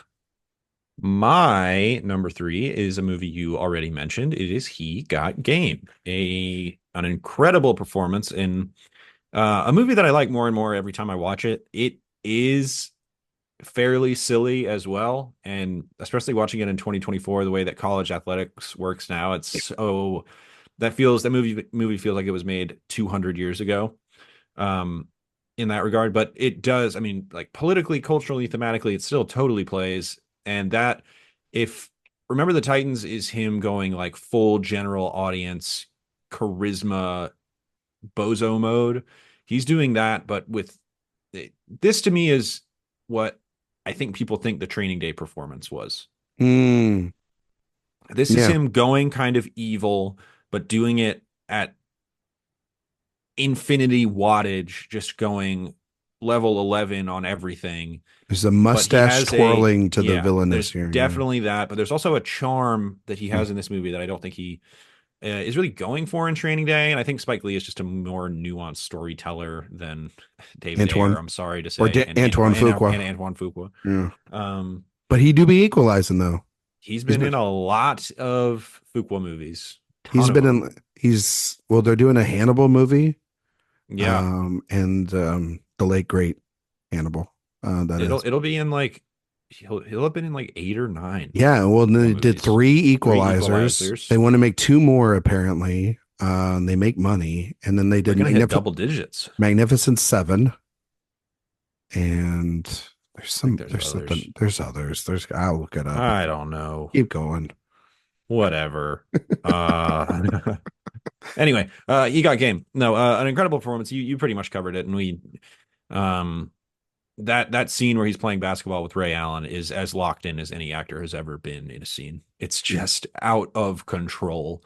Yeah. And that was mostly improvised, which is just really giving you a sense of Denzel's presence. It's unmatched, I think, by anybody in his generation. It's incredible. Yeah. We were supposed to talk about that all together, Jay. Yeah, that's what we. Oh yeah, well whatever. Yeah, but I think I threw you off with the double John Q and he got game. But it's a great You film. did. You totally screwed me up. I told you screwed you up. That was your fault. I'm so sorry about that, Jay. My number 3 is the most recent film of the films in my 5, and that is 2021's The Tragedy of Macbeth. Oh yes, a great one. Not in my 5. Not in your 5? He was my Okay. best winner or best actor winner that year, personally. Yeah. I know that we throw around the title of who is the best Shakespearean actor working today. I know that there's many people that we can include, like Ian McKellen or Judi Dench, or there's just dozens and dozens. Tom Holland. Evident, yeah, he did do just Romeo and Juliet, didn't he? Rachel Zegler, clearly just all these people. Did Rachel Zegler do a Shakespeare? She did a Romeo and Juliet as well right now in New York. There you go. There you go. I present to the table Denzel Washington, who's been doing theater work for pretty much his entire career. I know he's going to do Othello later this year, but his performance in The Tragedy of Macbeth is one of his best performances. And I know he's in Much Ado About Nothing, and that's probably where a lot of us knew him for doing Shakespearean work on screen. But then he gets to tap into this version of Macbeth, which is completely different and interesting than I think we've seen a lot, which this is an older Macbeth and someone that has been passed over and moved around with in terms of power. And now when he finally gets it and has it, what is he able to do? But he essentially go mad and crazy by the end. And I think that there's a lot of vulnerability and regret and sadness that Denzel is able to add to this very celebrated character, this historic character that we haven't seen before, Jay. And it's a towering performance. I love Corey Hawkins in the film. Obviously, Frances McDormand's wonderful as well. But there's just something about Denzel and what he can do, and he has the presence as an actor and as a movie star to take these old words and translate them on screen or on stage into meaning something more powerful than I think, and different and nuanced than they had been before. And I think his performance in this film is truly one of his best. And so, yeah, I know it's like on Apple TV Plus, and it's bullshit that it's something like a streaming platform like that. And then we don't have like a physical release, or a lot of people can get to see it, but I got to see that movie in my press screening was in the IMAX, and the way Bruno Dubanel's camera just shoots this and shoots Denzel in this movie, and what Denzel's able to do is just absolutely incredible. I wish Joel Cohen would make some more movies, hopefully with Denzel, because I just thought that it all kind of worked together perfectly. And yeah, Tragedy of Macbeth, what a picture. Yeah, I love that movie. Absolute travesty that went straight to streaming, because that is antithetical to the streaming experience. I saw that one in the movie theater as well. I just remember just like spectacular performance. the last act of that film where he's just where it's all falling apart and everything. And he's just, I was on the edge of my seat. And I've seen Macbeth. I've read Macbeth. I know that text in and out and seen so many iterations of it. And it was like weirdly because there's just something about what Denzel again is able to do. His instincts It just makes it feel fresh. It makes it different. When he decides to make it entirely classical and when he decides to put his Denzel spin on it is like perfect. It's such an incredible performance. I love that movie too. I'm going to try my best to go to New York in 2025 and see him on stage as Othello. I will do my best. I know that those You don't want to do that? You don't want to go see him on stage? I don't. This podcast is enough. I don't want to think about Denzel anymore. You don't want, okay. You don't want to you don't want the cliff note, or do you need the cliff notes in order to watch it and everything? Yeah, I need what is it? What are those things called? Like Spark Notes, Cliff Notes? Yeah, but like what are where like they have the Shakespeare on like the regular text of Shakespeare on one side, and then they have is that a thing? Yeah, they have those books. Some people read them in Shakespeare for Dummies. It's basically like Shakespeare for Dummies, where like you have Shakespeare on one page, and it's from Spark Notes, I believe, and then on the other side, it's like it's the literal translation, like done in like regular English, like from now, like art thou, and be like, hey, what's going on over there? You know what I mean, or something like that. You know what I mean? So yeah, that's hilarious. Translation of Old English. Yeah, exactly. It's really Robert stupid. Eggers would never. You think Robert Eggers would be mad about that? Pretty much. You're number 2, sir. My number 2 is Man on Fire. You did your Tony Scott. I did my Tony Scott. Is this on your list? Is it going to be your number 2 as well? Are we going to have the same top 2? I think we're going to have the same top 2. It's my number 2 as well, buddy. Man on Fire, a masterpiece in my opinion, an incredible performance. This is a movie where you see Denzel use kind of every move in the bag. Yeah. He is solemn, he is sad, he is violent, he is explosive, he is charming, charismatic, tender, sweet, gentle.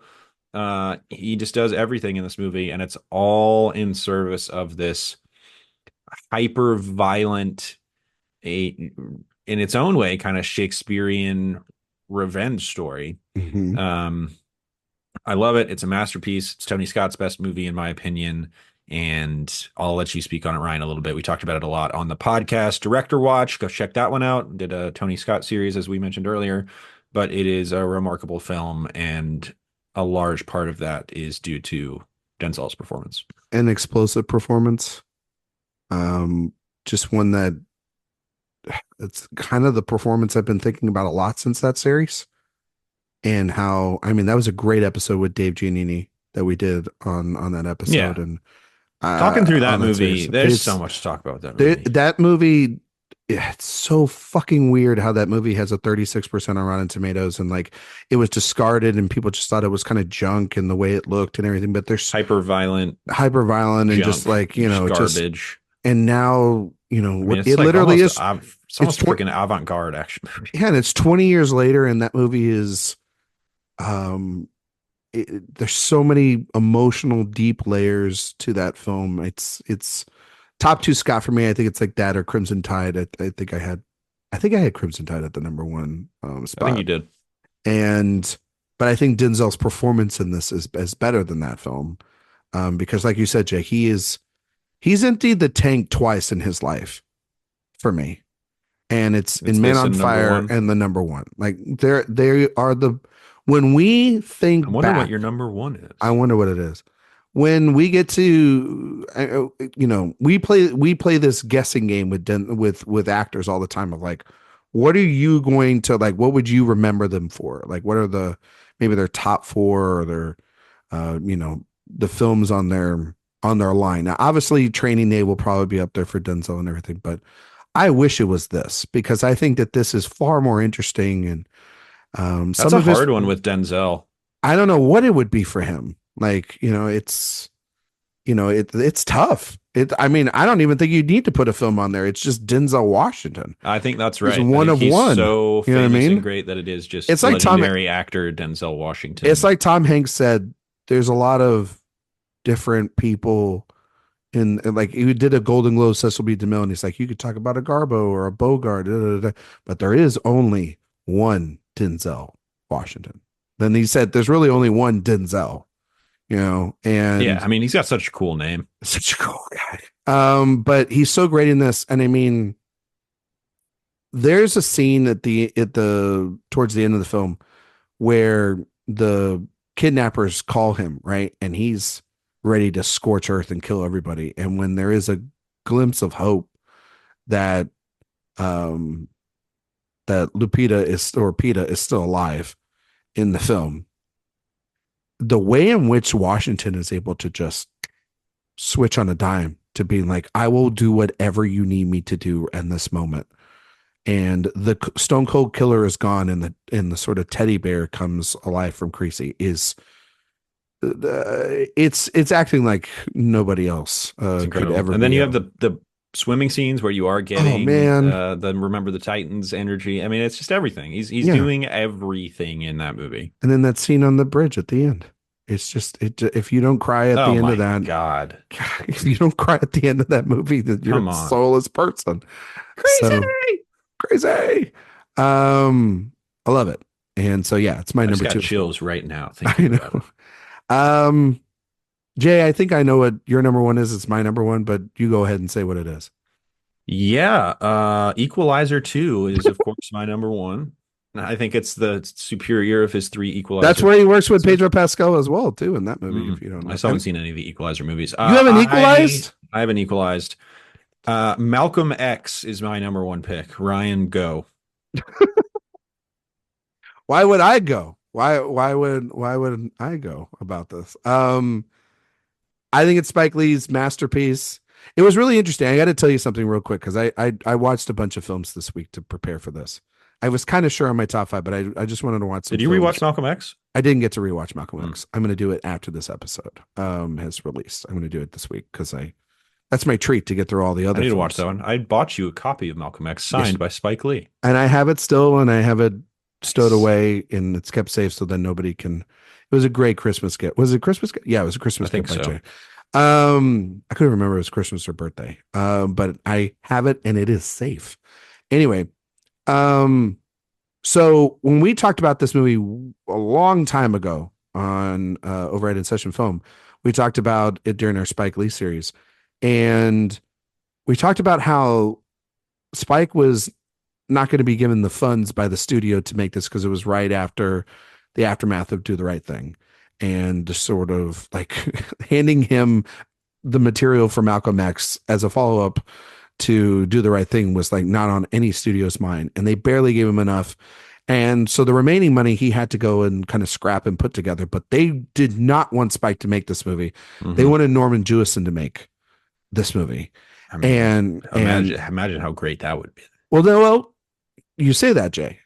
I watched The Hurricane this week, which is another Denzel Washington performance that was nominated for an Oscar. Norman Jewison was a very politically minded filmmaker, and Norman Jewison made The Hurricane. I've not seen that either. So you technically get a taste of what Malcolm X would have been like if I've heard The Hurricane is pretty boring. It's pretty sappy for a movie that's very charged and should that's be the Norman Jewison exactly a little bit. And instead you get this very harsh, epic, beautiful biopic that's one of the greatest films of the last 40 years. And Spike Lee's one of the greatest films ever. It's amazing.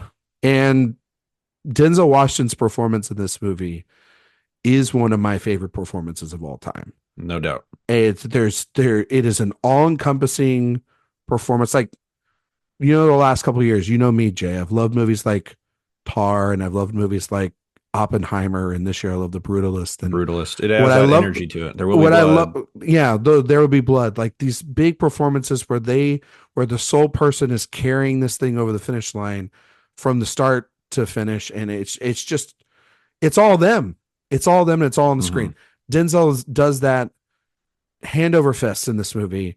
It's an incredible performance that has not aged well in terms of him losing to Al Pacino for Scent of a Woman, but Man, which that's a is movie I watched for the first time recently. it is that's rough, isn't it? It's a rough movie. I And mean, yeah, it's a bad movie. I can totally see people getting tricked by the final speech in Son of a Woman. oh, well, a bad man. You know what I I, mean? I mean, But it they're not is gonna take his soul. it is compelling. I will say that it is compelling. What is And a obviously bad man? Malcolm X comes with all this baggage that is completely unfair. But Jay, I'm gonna send a flamethrower to this yeah, place. I mean, honestly, he's good at that. He's Yeah, good. He's good at that bad thing.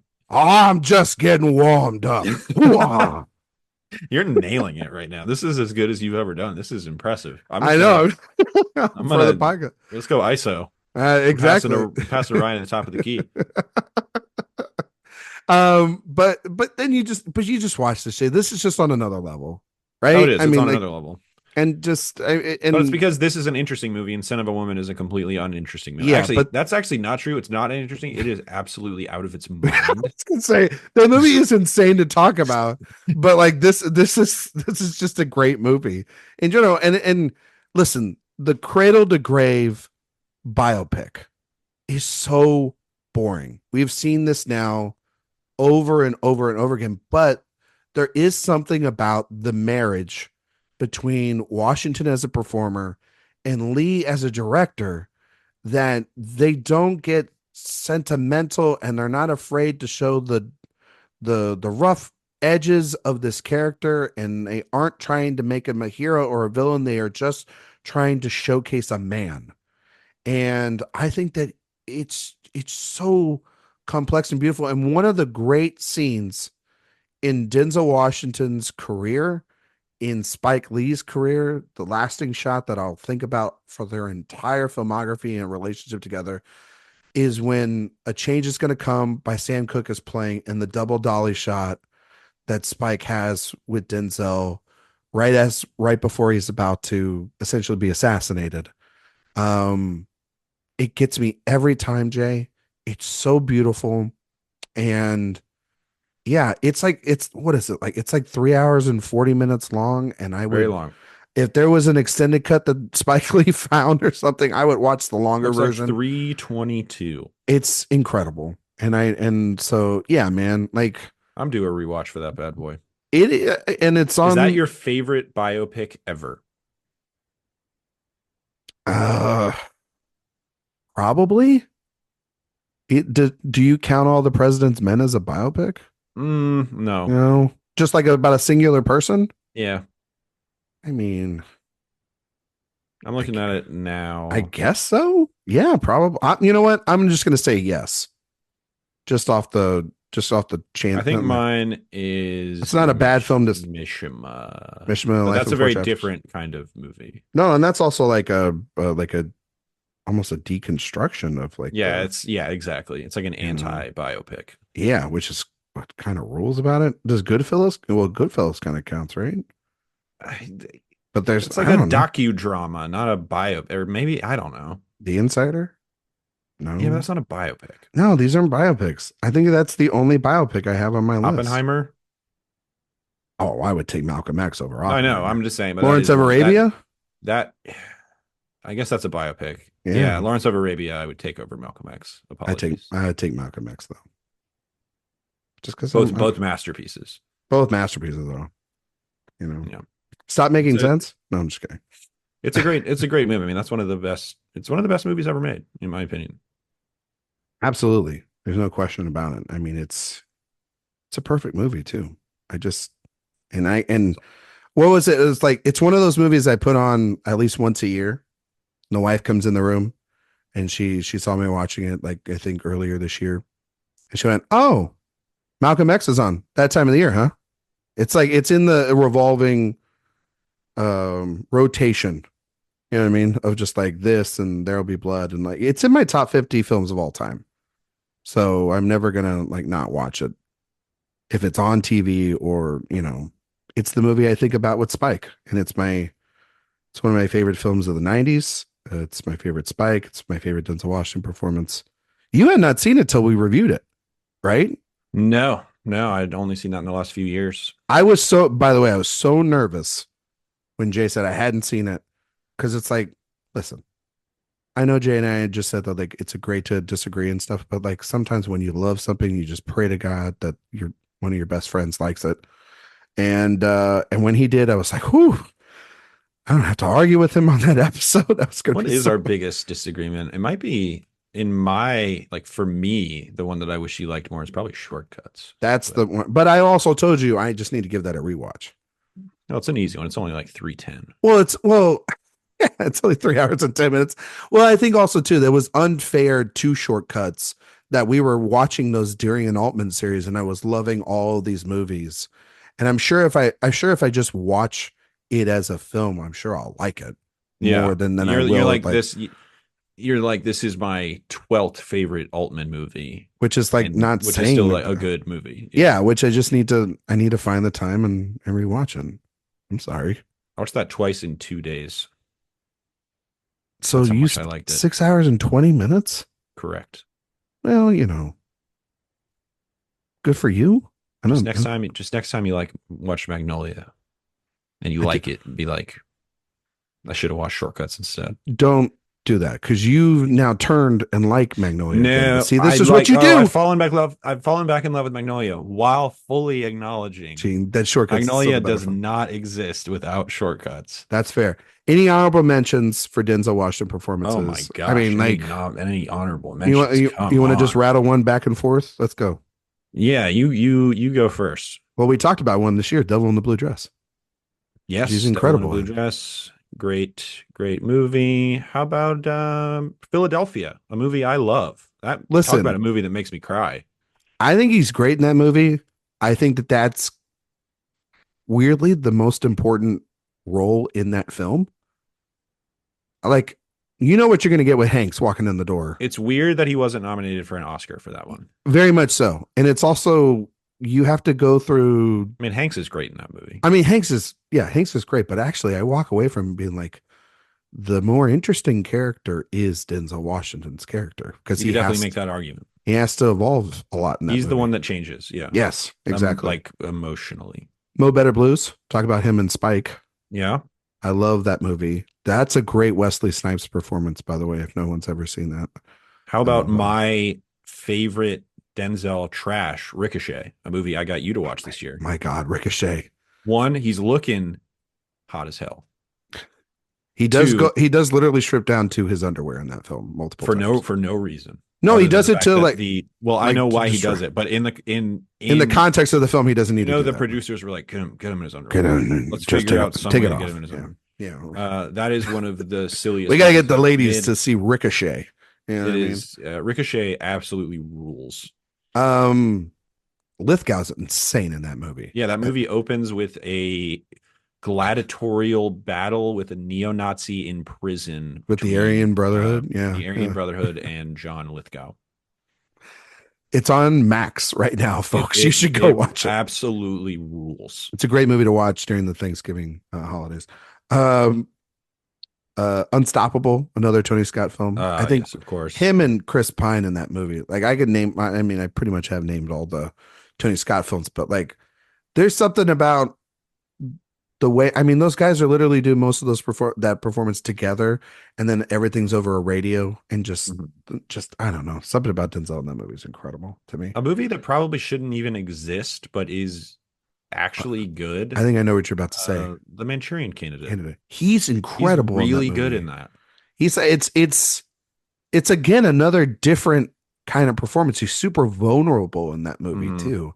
And you know what? One thing that is interesting as I was looking at, if Denzel has made one good movie with a director, he almost always makes a second one with that director. He never got to make it with Demi though, did he? Oh no, no, Manchurian and Philadelphia and Manchurian Candidate. Yeah, I guess so. What's the second one he did with Ed Zwick? Well, no, he did three with Zwick. What did he do? Courage Under Fire? Was The Siege? Yes, The Siege. Yeah, he did 3 with Zwick. Okay. So he's done a couple Ridleys now. Yeah, he didn't like working with Maya Neer, I A guess, bunch of on Tonys. Mississippi Well, Masala. You know what I mean? Um, that's a whole. yeah, That yeah, I that's assume that all. goes into many other Yeah, it's the last time he. unfortunate Well, that's the last time he worked with a female dialogues, female but director too. Um, well, then he's yeah, and because he's also worked with this guy called Denzel Washington multiple is he times. in the piano lesson? Haven't watched that one yet. He is not in it, but he produced it. Mm. Um, that's the whole like a lot of everybody's been asking like, "Hey Malcolm, John David, when are you going to work with your dad?" And it's like they did. He was a producer on their goddamn movie. Like, Is that good? I haven't seen it yet. yeah, it's a good movie. I think Mm. I think it's the best of the August Wilson adaptation so far. Mm. Danielle Deadwyler's pretty great in that. I liked her more in this than I She's a did in. talent. I liked her more in this than I did Till. Oh, she was great until. Well, I thought she was okay. Mm. Did you really Okay, like her then. until? I liked her a lot until. Oh, okay. Well, I thought the movie was okay. the movie was shot like it was like on Lifetime. But this movie is pretty good. She's great. Ray Fisher's great. Corey Hawkins, Love Corey Hawkins. Sam Jackson's just kind of there. That's somebody that I'm going to have to hear back from you on after you watch. Do you think the film. Sam Jackson is ever going to win an Oscar? Well, he has an honorary. Does that count? Not an honorary. That's Okay. count. Probably not. Probably not, right? Probably not, because everybody kind of thought it would be for this, and he's barely in the film. Mm. But I'm interested in what you think of that movie from the standpoint of John David Washington, because this is somebody that He's in a weird spot. he's in a weird spot of just like, I don't think he's terrible, but he's also He's at sort of an inflection point right now. yeah. Deja Vu. Great movie. I Great love him in performance. Deja Vu. I like his first movie with Ridley. You don't. American I Gangster. I like American Gangster, and I like I'm him in it. on it. Yeah. I like him in it. Him and Crow going toe to toe in that interrogation scene at the end. Mm-hmm. Incredible stuff. Antoine Fisher, he's great in that film. I mean, the big thing with him is any of these movies, even the stuff that's trash, he's pretty good. Book of Eli, Virtuosity. Book of Eli, he's good in that. He's great in both of those. Has he he always ever- lends so has much he integrity to every Ever movie he does. delivered a bad performance? Honestly, you mentioned it earlier. I think the closest he's come is The Little Things, where he is on cruise control, but But is Denzel that- cruise control is still but like it- a 7 out of 10. But is it bad? That's the thing. Is No. it bad? Like His you know what I mean? default mode is like a 7. Which is insane. That's like as bad as he can be. Yeah. That's insane. What do you think of him as a director? Pretty mediocre. Yeah. Have you seen Yeah. all of his films? No, not all of them. So you have not. So he did Antoine Fisher. Have you seen that? Well, let me look at him. Haven't seen Antoine Fisher. Okay. Have you seen The Great Debaters? Yes. What'd you think of that?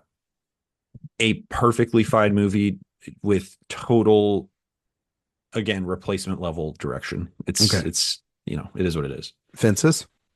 Like you said, very stagey. Mm-hmm. By the way, I watched Two Guns this week with him and How was that? Mark Wahlberg. Not as good as I remembered it being, but he's still a lot of fun in it.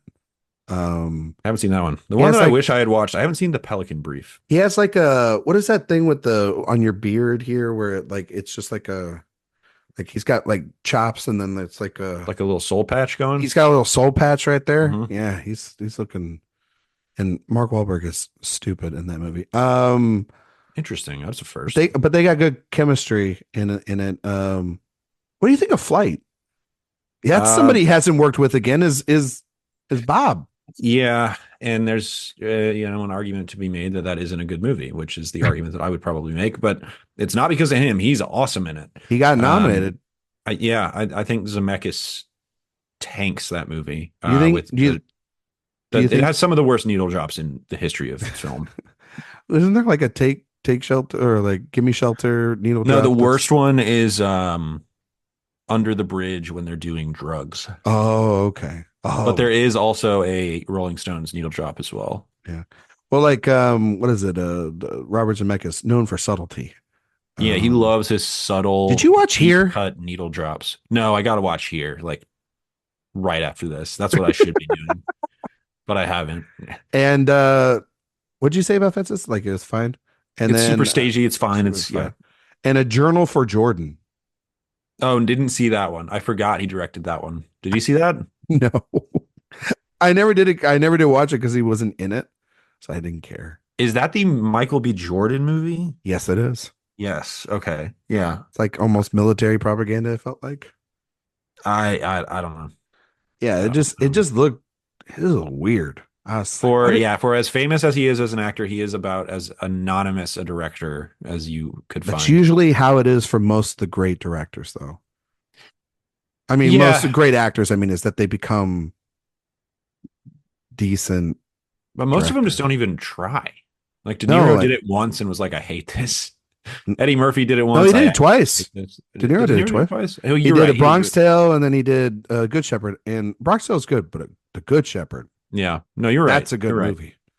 Um, so his next movie comes High out and next low. year. It's High and Low. I can't wait. You excited? I'm stoked. Spike Lee. Apparently Ice Spice is in it. ASAP Rocky Yeah. and Jeffrey Wright. I mean, I don't know. three of my favorites right there. I don't know what they're doing. Last time Spike did a remake, it didn't turn out really well with Old Boy, but Of a yes, uh, of an Asian film, yes. Matthew Libatique, cinematographer for this film. It's A24. It looks like an Apple film again. So, Yeah, yeah. The Apple um, A24 pipeline. but it's Denzel and Spike coming back together. It's like that's like That's crack. I mean Denzel and Spike working together. That's pretty much what is that like? That's like De Niro and Scorsese, right? Working together like that Hmm. level of importance, Yeah, I guess so. It's so weird that they quality, stopped. It's so weird that they stopped working when they did. and then Stopped they working came together when they did. and then they came back the last two out of the last three films for Scorsese, right? For last No, two films. I'm talking about Oh, Denzel Denzel. Yeah. And Spike. Well, I mean, he had to work with Fuqua. Yeah, I think And Fuqua had Tony. some. I think Fuqua had some dirt on him. No, I mean, they at least he made Inside Man.